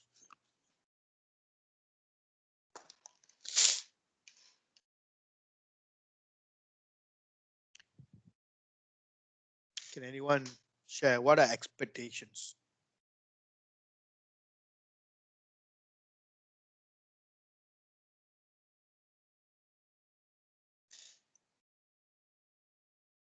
Yeah, perception, expectations. It's a very important A strong belief that something will happen. understand. Oh, very good example. Yeah, very good explanation. A strong belief that something will happen. Yeah. So expectations are opinions that you form based on your understanding, right, of the topics discussed um, on a particular topic or a subject, right? Okay. Remember the very first lesson that we had, and we spoke about building a bridge. And then many people gave examples. So my expectation was a bridge where even lorries can cross over. Some people's expectation was that a bridge just to walk over, no vehicle can cross. So different people have got different expectations formed based on the input of points discussed, right?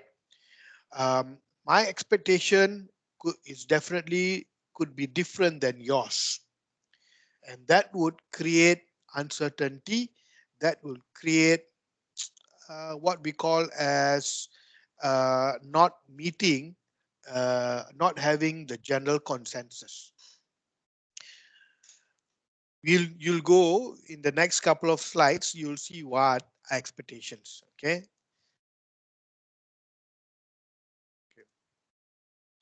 They say here,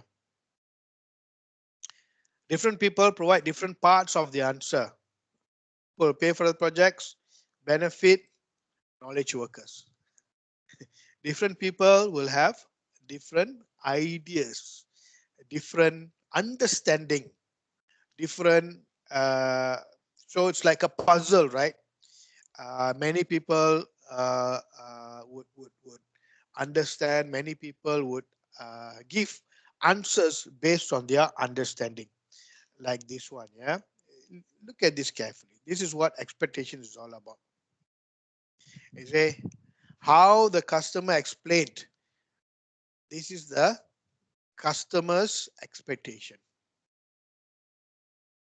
This is the customer's expectation, right? Next one, how the project leader understood it. This is the project leader's expectation of the outcome. This is how it was designed. This is how it was programmed. This is how the sales executive described project documentation, how it was installed, how it was built, how the help desk supported it, and this was what exactly the customer did. He also did not know that he need this. You all follow, right? These are perceptions of a particular understanding of what the customer and how the project team, how everyone had different answers to the parts, right?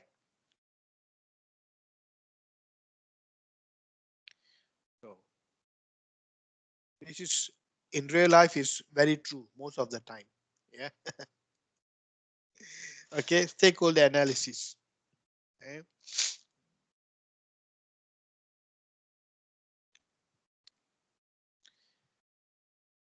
Identify stakeholder and assess how are they likely to be impacted by the project. The goal is develop cooperation and successful outcomes for the project. End of the day, the objective is to ensure that your project is successful, right? And why you are doing this is because you need to understand how the stakeholders can influence your project. At what level of influence can they do to that can determine whether your project is successful or not, right? For that, you will need what we call as identify project stakeholders, right? Um, a technique that would need you to sort of help to categorize them, help to bucket and help to map them into a category whereby you can then use it to your advantage. Yeah. Um, I say identification and analysis, mapping stakeholders, response and resolution of the issues.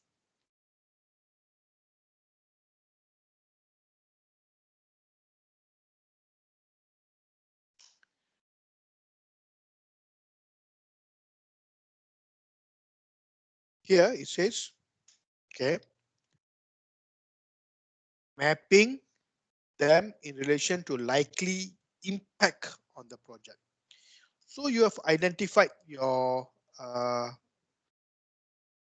project stakeholders. Okay, you have identified your project stakeholders.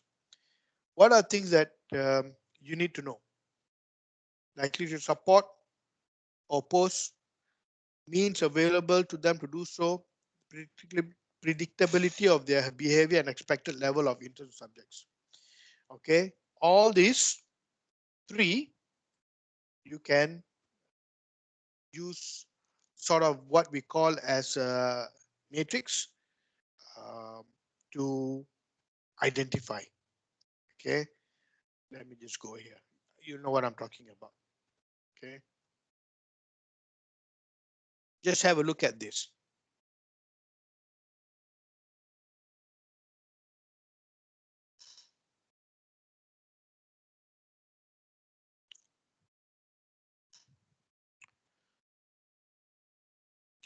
Okay, they say oppose, position on project, support, low priority, supporter, antagonistic. Antagonistic means against, can be problematic, right? Most oppose, antagonistic. Least oppose, problematic. Most least support, low priority.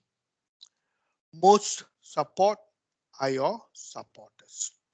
This is how you put them. People will be against your project. People who can create problems for your project, and people who least support your project, and people who most support your project. Okay.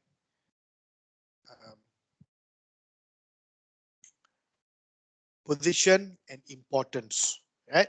So one way of categorizing or mapping your stakeholders: position, importance. Okay. Now just move on next and see what you'll talk about: power and predictability. Predictability, power, high, low. They say low predictability, low power, unpredictable but manageable, right? And then they say high predictability and low power, few problems. They say powerful but predictable. High. Yeah, high power, high predictability. And D, greatest danger or opportunity. In words, if you talk about your SWOT analysis, this is what something that's similar to SWOT analysis. Yeah, do not worry about this. We'll move on next. This is just to understand how your stakeholders would influence your project. Okay.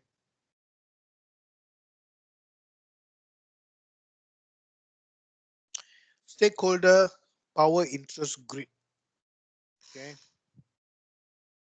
What are they saying? Allows project team to see where stakeholders are at a particular point in time of two term dimensions. Their level of interest in the project, power they have, power project team can use this matrix to help them.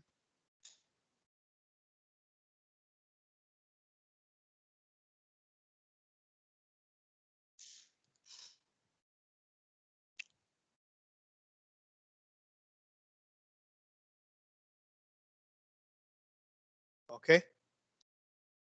Am I audible now? Sorry, guys. Yes, sir. Okay, sorry. So the earlier two grid that you saw, okay, the earlier two that you saw can be summarized here. Let me just show it here. Stakeholder power, interest, high interest over here. Can you see? Can you see stakeholder interest? This is how you read it. High interest, right? Stakeholder power. If it's low power, high interest, right? High interest, you manage closely. Stakeholder power, can you see here? High interest here, you see high, you manage closely. Who you manage closely? You manage your vendors closely. You manage your project team members closely. You manage your project sponsor closely. You manage your customers, very importantly, your customers closely. Yeah. Over here, you manage your project sponsors, keep them satisfied, right? Over here, you manage the other department that who have got some kind of stakeholdership and interest close monitor. Here, you inform you keep your what you call that, your other stakeholders like heads of other department, keep them informed. Yeah. So this would sort of keep you make you understand how important are they. Who's the most important here? People you manage closely, right? Because they could be your customers, they could be a direct technical workers managing the project, they could be people supplying you with the resources, they could be people who are helping you directly with the project, who are working on the project directly. So that's what they meant by this. You all follow? Yes, sir. Yeah, okay, good. So this one is supposed to do it on your own, but anyway, let's move on next.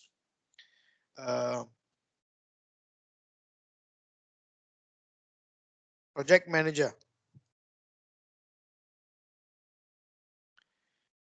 Characteristics of effective leaders. Okay, we can't discuss in pairs, but let me ask you, who do you think are leaders?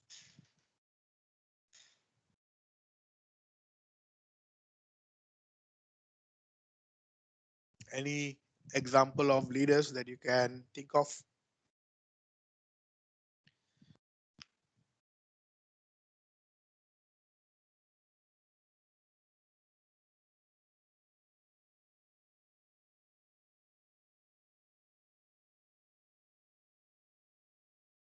Okay, leaders probably would be somebody who's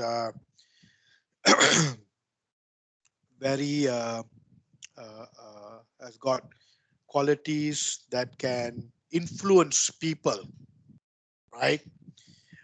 if you take a lot of political, in the political field, there are many, I think, positive leaders that we can identify with, like the former South African Prime Minister, who that was a worldwide icon, like Nelson Mandela, or even a leader who had no position but influenced a nation like Gandhi, right? Or even until today, many years ago, 100 years ago, few 100 years ago, there was a leader called Genghis Khan who led the army, and then many different leaders, right? Types of leaders. Why not even in your own organization, you may come across an individual who you think is a good leader, right? So things like that. Those are they have certain characteristics, right? They have certain style about them. They have certain personality about them, right? Let's look at a management perspective of what leadership entails, or what leadership is all about. Like, for instance, now, autocratic. Who's autocratic leader in your home?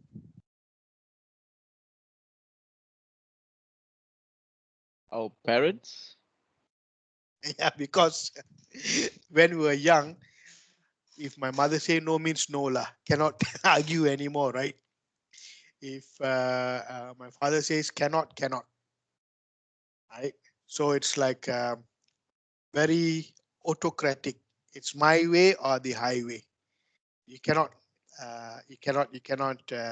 discuss anything. Some autocratic leaders in the industry used to be people like Steve Jobs. You all know Steve Jobs? Yeah, he had a very autocratic style. Apparently, he would be very single-minded in saying that if you don't want to do what I'm asking you to do, it's okay. You can be out of the project. I want it this way. That's how your iPod came about. That's how your Apple phone came about, right? Because he said, "This is what I want," and his project team had to work for it. Democratic style is more on a leadership quality that says that everybody contribute. Yeah, everybody contribute. I want to understand what are the shared responsibilities all about. I want to understand what everybody can bring to the table. Yeah, democratic meaning that everybody contribute, and laissez-faire style is the leader has got a very hands-off approach. Yeah, hands-off. Hands-off meaning that he does not micromanage. Here, probably, I don't know, have you all heard of this term called micromanage? Micromanager means the leader would know everything that you want to do. Every single thing he wants to know. Over here, probably it's more of a relaxed, hands-off, right? It's got a lot of space that he offers you, yeah, and tells you, do what you need to do. Come to me when you need help, yeah. Which leader would you like to work for? The last one. Laissez-faire. I expected. Is your current, which category would you put your current leader in? The first one. Right, it is sometimes, it is most of the time it is, yeah. We need to change, we need to move, we need to evolve.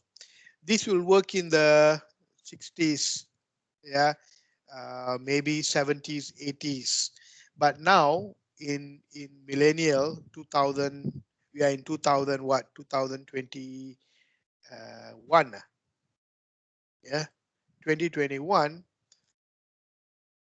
this would not work. This would not work. Yeah. People have got more access to information. People have got more exposure to a lot of things, right? So this probably would not work anymore. Yeah. Okay, moving on. Next. All right. Transactional and transformational leader. Okay, I don't have to explain much. Look at this. Bureaucratic structure and organization, right? Clarification of goals, work, task, outcomes, rewards, punishment. Transactional. You do something, I reward you. You don't do, I punish you. Right? That's transactional. Everything is measured. Everything is based on very strict bureaucratic structure. Okay, bureaucratic means red tape. Red tape here means a lot of policies, regulation, rules that you have to follow. Yeah, and it's always task, outcomes, rewards, punishments. You don't do, we punish you. Yeah.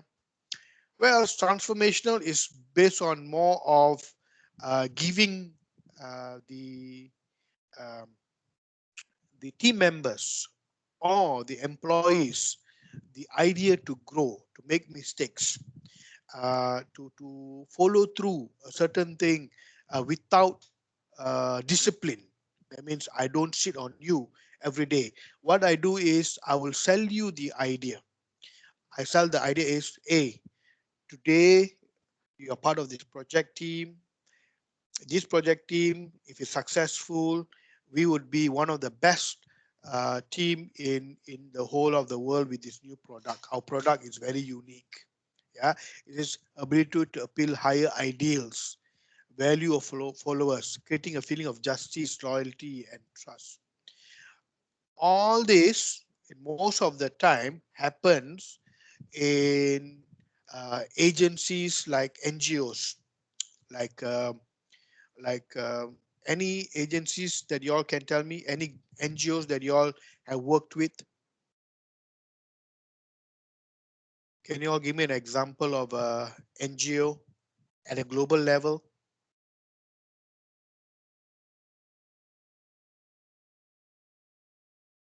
Have you all heard of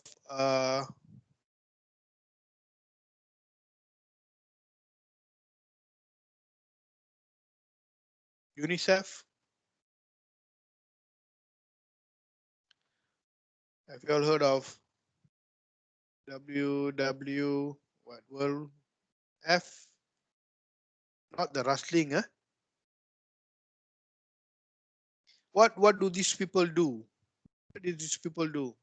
These people are working towards the betterment of uh, I would say in general, right? Like WWF, World Wildlife Federation or Foundation or Fund, I can't recall what the F stands for. They want to ensure that the animals don't get extinct. Like for instance, it's a known fact that tigers in Malaysia are reducing at a very fast rate. If we don't do anything, there'll be no more tigers. So WWF Malaysia is working on preserving tigers. Are they earning money by preserving tigers? Are they able to generate millions of income by preserving tigers? No. It gives them a sense of higher ideals, right? They're doing it because it's much more than just earning money, right? And that normally will happen with a transformational leader. He's able to motivate people to a higher level of I would say higher level or a different type of motivation. It's not only money, it's not only reward, it's not punishment. It's more of, hey, we are saving the world, man. We are saving the tigers, right? Kind of a feeling. Yeah. Any questions? Okay, moving on. Now, single point of responsibility. PM, single point of responsibility. No two ways about it. Let me conclude this slide by only saying one thing. Yeah, the success and failure of a project is responsibility of the project manager. He cannot blame anybody else. Project successful, a project is failed is fully his responsibility. No two ways about it. That is what they're trying to say. Yeah.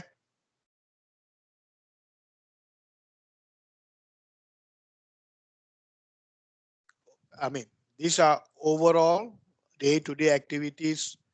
Meet the sponsor, stakeholders, project lifecycle, marshals resources, provide direction, responsible for performance, must induce the right people.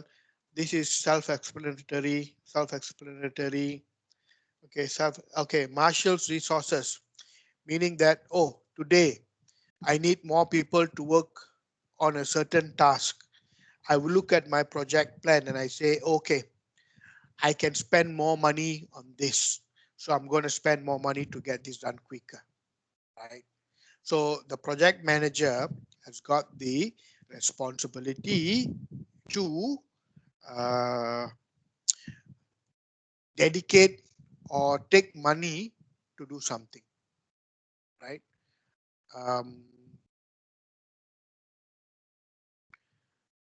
In short, he controls the finance. Okay. Next. What do you need to become a PM? You need to be able to lead, communicate, negotiate, problem solving, influence. You need to plan, schedule, control it, to control, right? To lead, you all know. Communicate, as we discussed before, you should be able to communicate up and you should communicate down. Negotiate, have the qualities to understand what would be the best deal, understand what is the best solution, problem solving, influencing. Yeah. If you were to see this, you can see this every day at home. Sometimes you can see it in your parents. They take the lead in most things to get things done, right? They communicate with whom? They communicate with the people who are responsible for your home.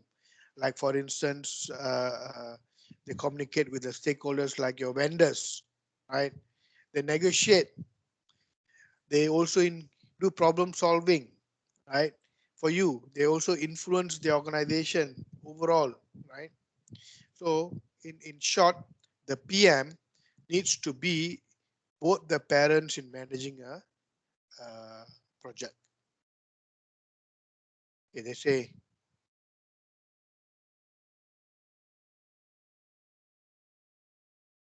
characteristics of a good project manager.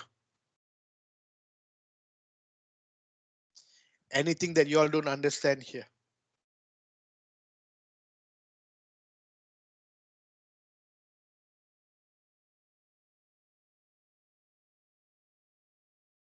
Okay, it's very straightforward. The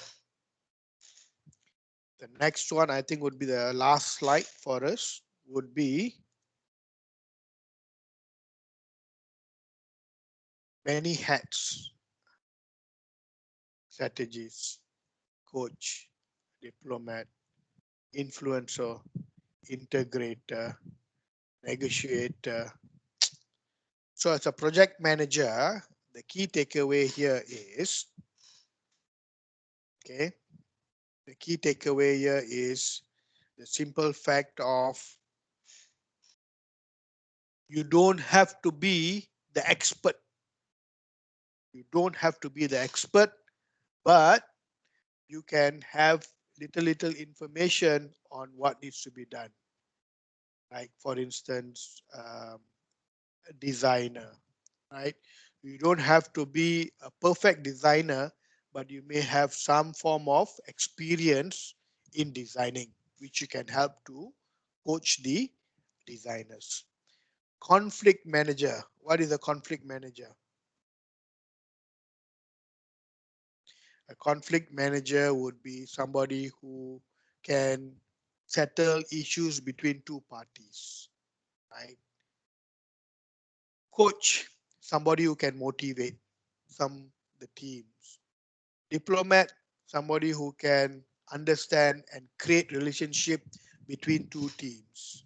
So in short, you would play a role that will allow you to navigate through a difficult issues, navigate through difficult time, you know, give ideas, be strict, uh, look at long-term objectives, right? So that's what a project manager should be. How many of you all are playing this role right now in your work?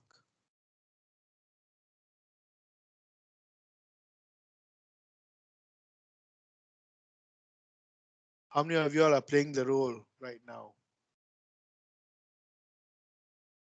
Okay, good. All right, I think this comes to the end of our lecture. Any questions?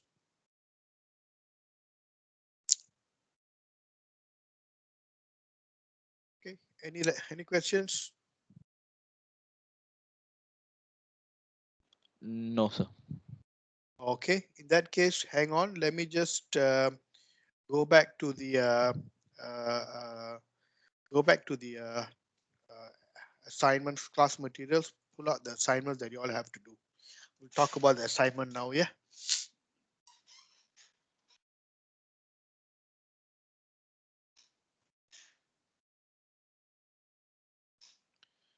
Okay.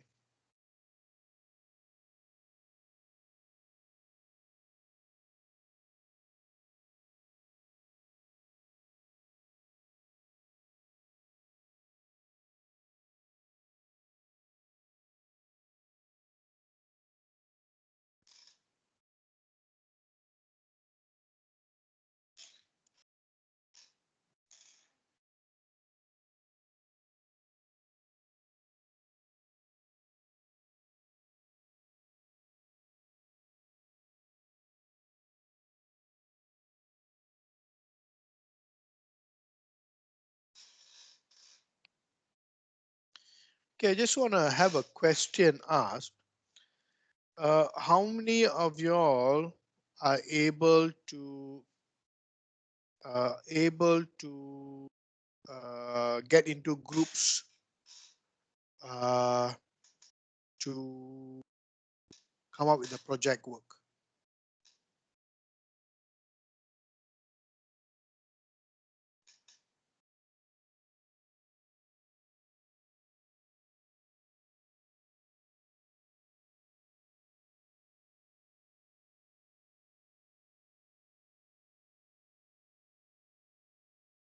Okay, never mind.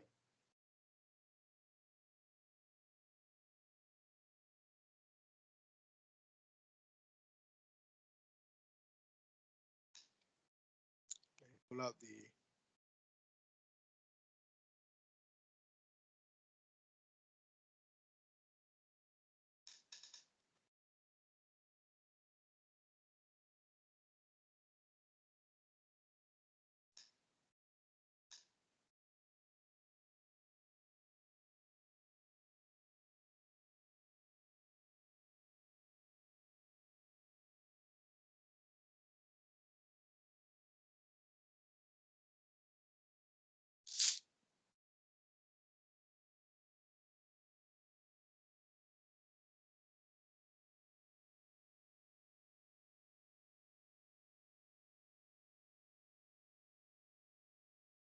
just give me a second, guys.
Just trying to pull out the documents for you.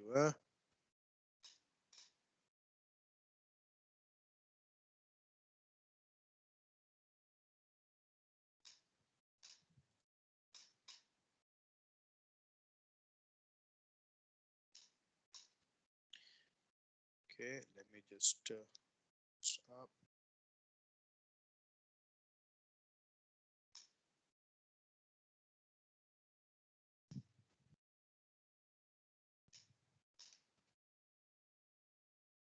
How many of you all visited the Moodle already? Yes, sir. Okay. Are you all able to extract any of the information, able to see the articles provided? Yes. Okay, good. So now, stage one.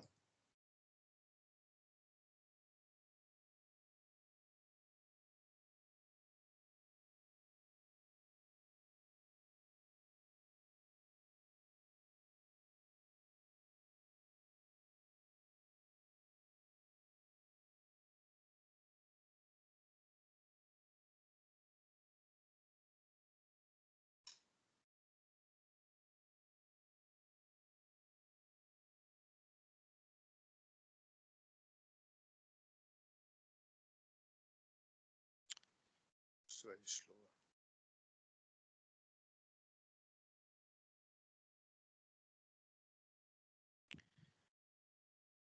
How many of you understand on this?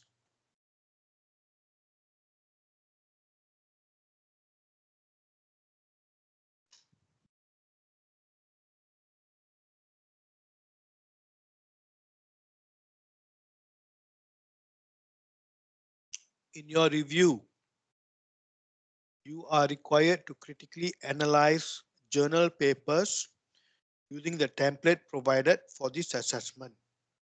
Okay. Your review should compare themes in operations and project management. Right. Now,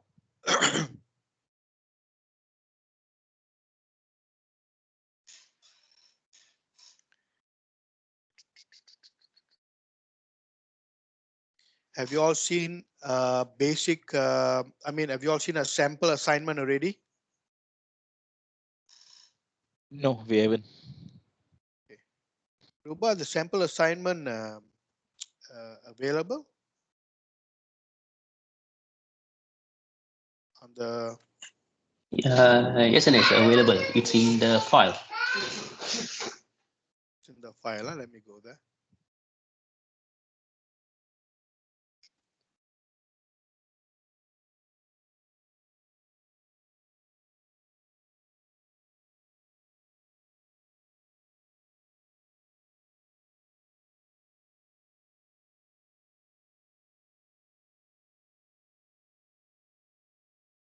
Are all of you able to access this?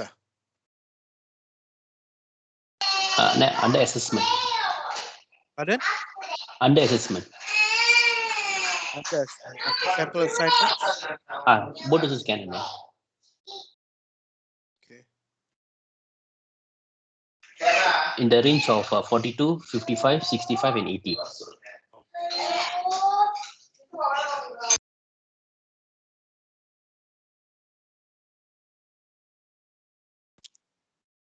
Okay.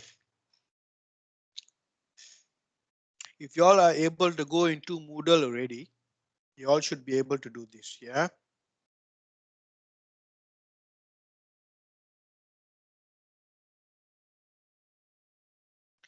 Okay. Can you all see literature review on ethical issues in project management? They have chosen one particular issue, tackling ethical elements in project management using Vignets. Okay.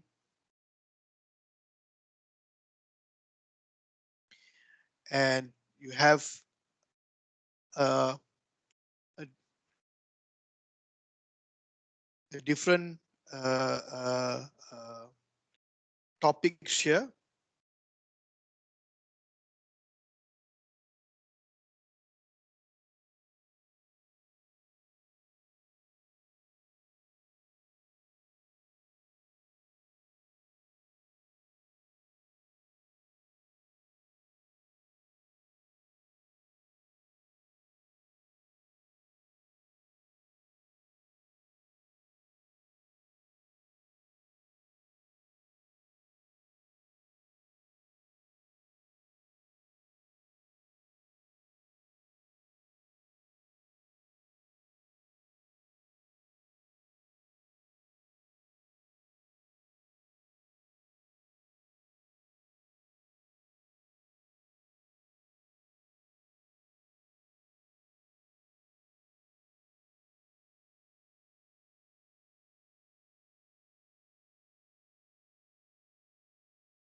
Okay.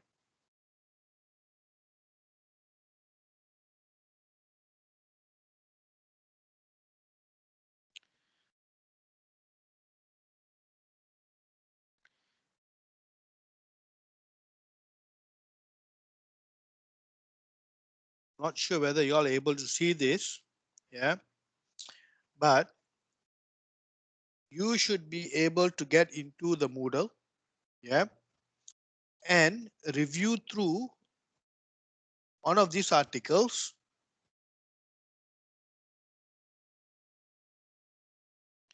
Review through one of these articles and able to come up with an understanding on the article in terms of how what the article says. Okay, let's go back here. This is not a very good example.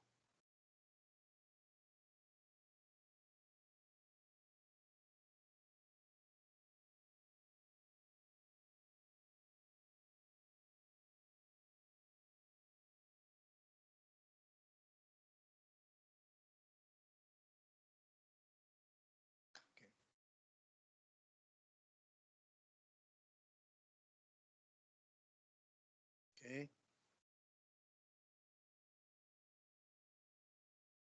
Okay. Ideally, you should start with literature review. Yeah. Now, can all of you all confirm you all able to access the literature in Moodle? Please answer now, guys. Are you all able to access the literature in Moodle? Yes, no, yes, no. Yes. Right. Okay. Once you want to able to select your literature that you want to review, you all can see.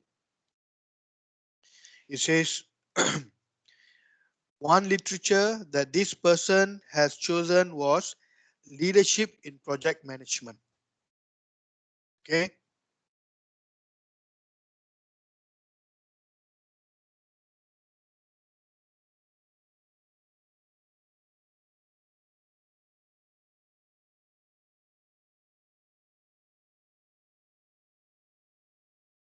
Okay.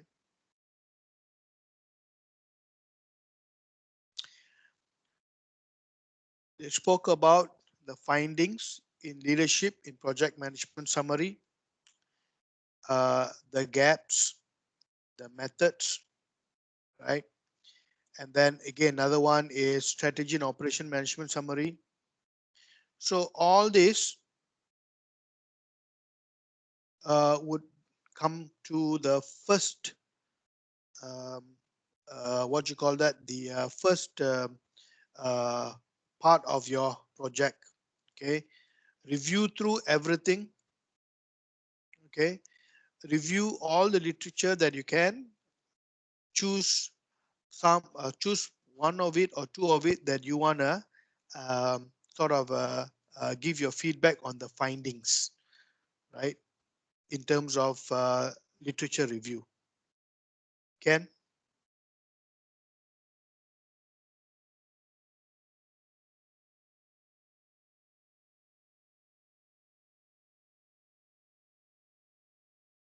You can upload your Ruba. Can they upload in based on the names here for me to review, or can email me? Uh, I will create the assignment folder now. I can create the assignment folder so they can just submit it in. So for the review. Okay. Mm. Okay. Right. So guys, just straightforward. Go to your Moodle. Go and review the articles, the literature, right? And in your own words, you don't have to think so much. In your own words, understand what they're trying to say and put it in. That's it. Yeah. Read through the assignments. Yeah, sample assignments. Look, this is something that you have to start today. Now, in order for you to get it completed, read through the assignments, the sample assignments. It's already there, and then look through the literature and see whether you can come up with your own summary, your own assessment of the literatures. We can help that. We can help to improve that as we go. Yeah, yeah. So this is the stage one. Yeah, Then we need correct, to write the review for about 500 word like that. Is it? correct, correct. That's the one. Yes. Okay, okay, understand. Thank you. Yeah, this is the one, the first one. Yeah. Section one. Section one, literature review. Ken? So what do you mean in the stage one, gaps and methods? Okay. Um,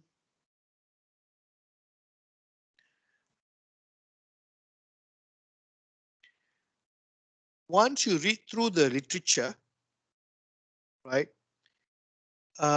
they would identify certain things that you feel that it's not can be improved, right? Like for instance, in terms of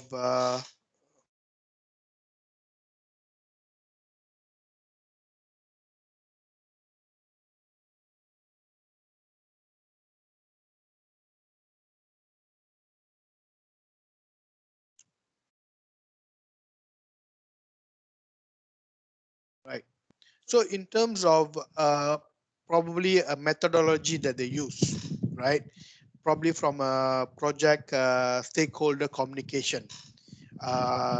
You think that they did not um, communicate effectively to the stakeholders. So that could be a gap.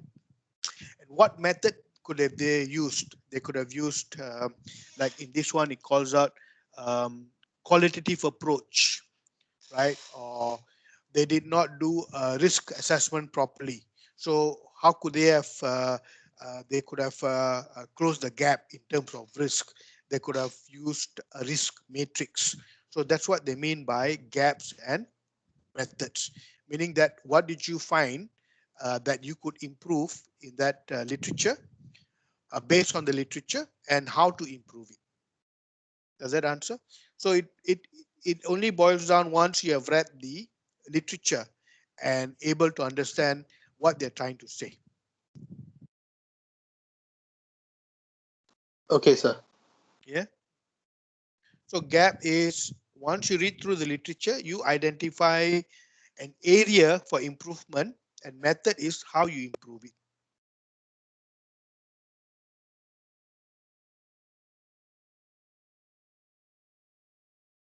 And so the topic could be anything, right? No, based on the literature that you review. Okay. Yeah. So it's all based on the literature. Nothing is out of the literature. If you can access your Moodle, if you can access the literature, just try to understand the literature, read through it, yeah, and then you get an understanding what they're trying to say. Yeah.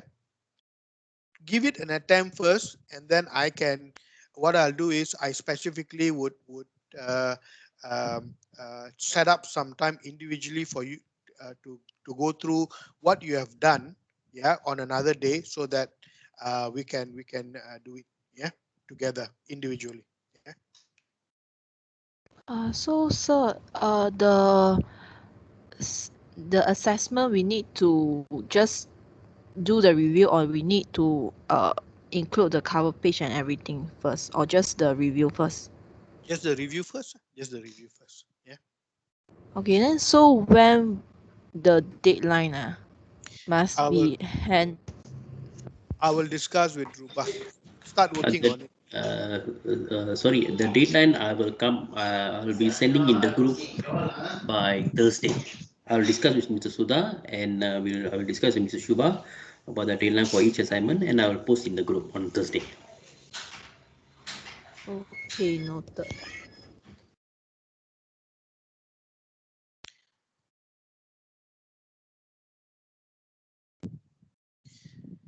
Have you all? I know it may sound very difficult now. First thing first, go into Moodle, read through your literatures. That's the first thing you should do. Read through your literatures, right? Try to understand, and then based on what you understand, look at some of the samples, and then try to formulate your own uh, findings, and try to write. You see, challenge is if you don't start writing, you'll never start at all. So start now, and we can help to um, improve it as it goes. Yeah. Sir, I just need to clarify. The review based on the journal given, right? The given Yep. by the lecturer. Okay, Okay. Yep. thank you. Okay, just hold on. I will show you all where to find the journals. Okay, just give me a minute. Okay, just go to your file. Okay, just hold on. Anna, can I share my screen there? Yes. Let me stop sharing. Okay.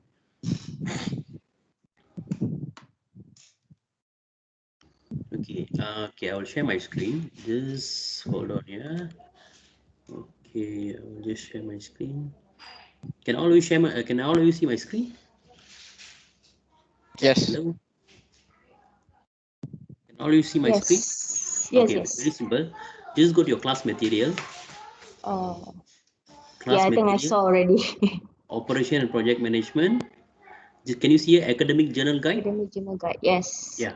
So 1, 2, 3, 4. So there'll be a 4. There'll be 4 screenshots. So you can just choose like which area like is like a very convenient with you, like a very like Oh, easy for you to do.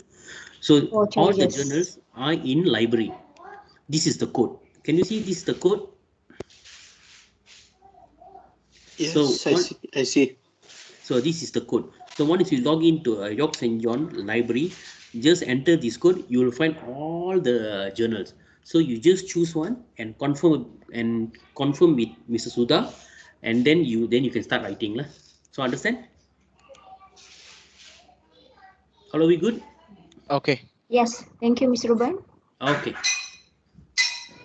So which means the assessment whole topic will go with the journal that I choose, is it? There's also another part of the assessment where you have to come up with your own experience of working in a project. All right, like this. Just give me a second. Sorry to interrupt. So before you go to your library, you have to register first.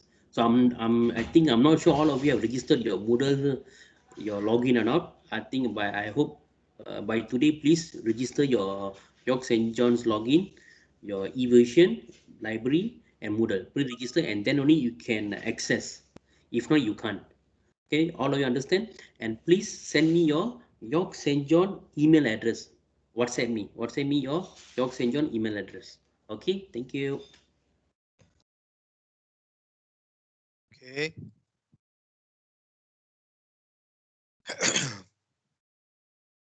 Let me show you. That was a good question by the girl. Let me show you again.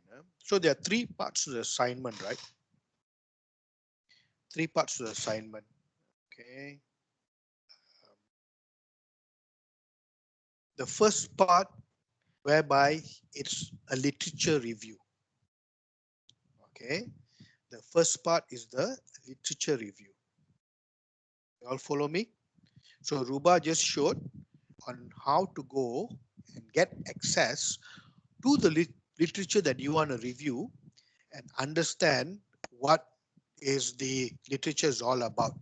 Are they referring to a gap in the communication process with the stakeholders, or are they referring to the expectation gap? What is the literature is trying to say?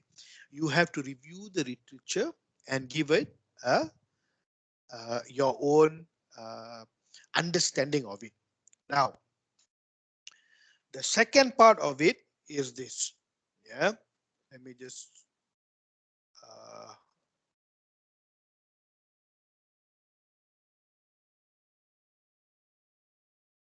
okay.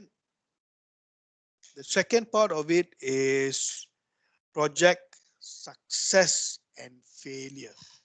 Yeah. So what you need to do is, okay, the second stage, yeah, is this is you have to do on your own. Now go and search a report on project success and failures. You can look for that information on Google. Most of the time, you can look for the information on Google or any of your other activities, right? Find certain things like why a project was successful and why a project failed. This is nothing to do with the literature. This is independent of the literature. This is zero. Nothing to do with literature. This is on your own. Okay, this is on your own. Go and find examples of a project success and a project failure, similar projects, and then explain it in your own words why it failed and why it succeeded. Like example only.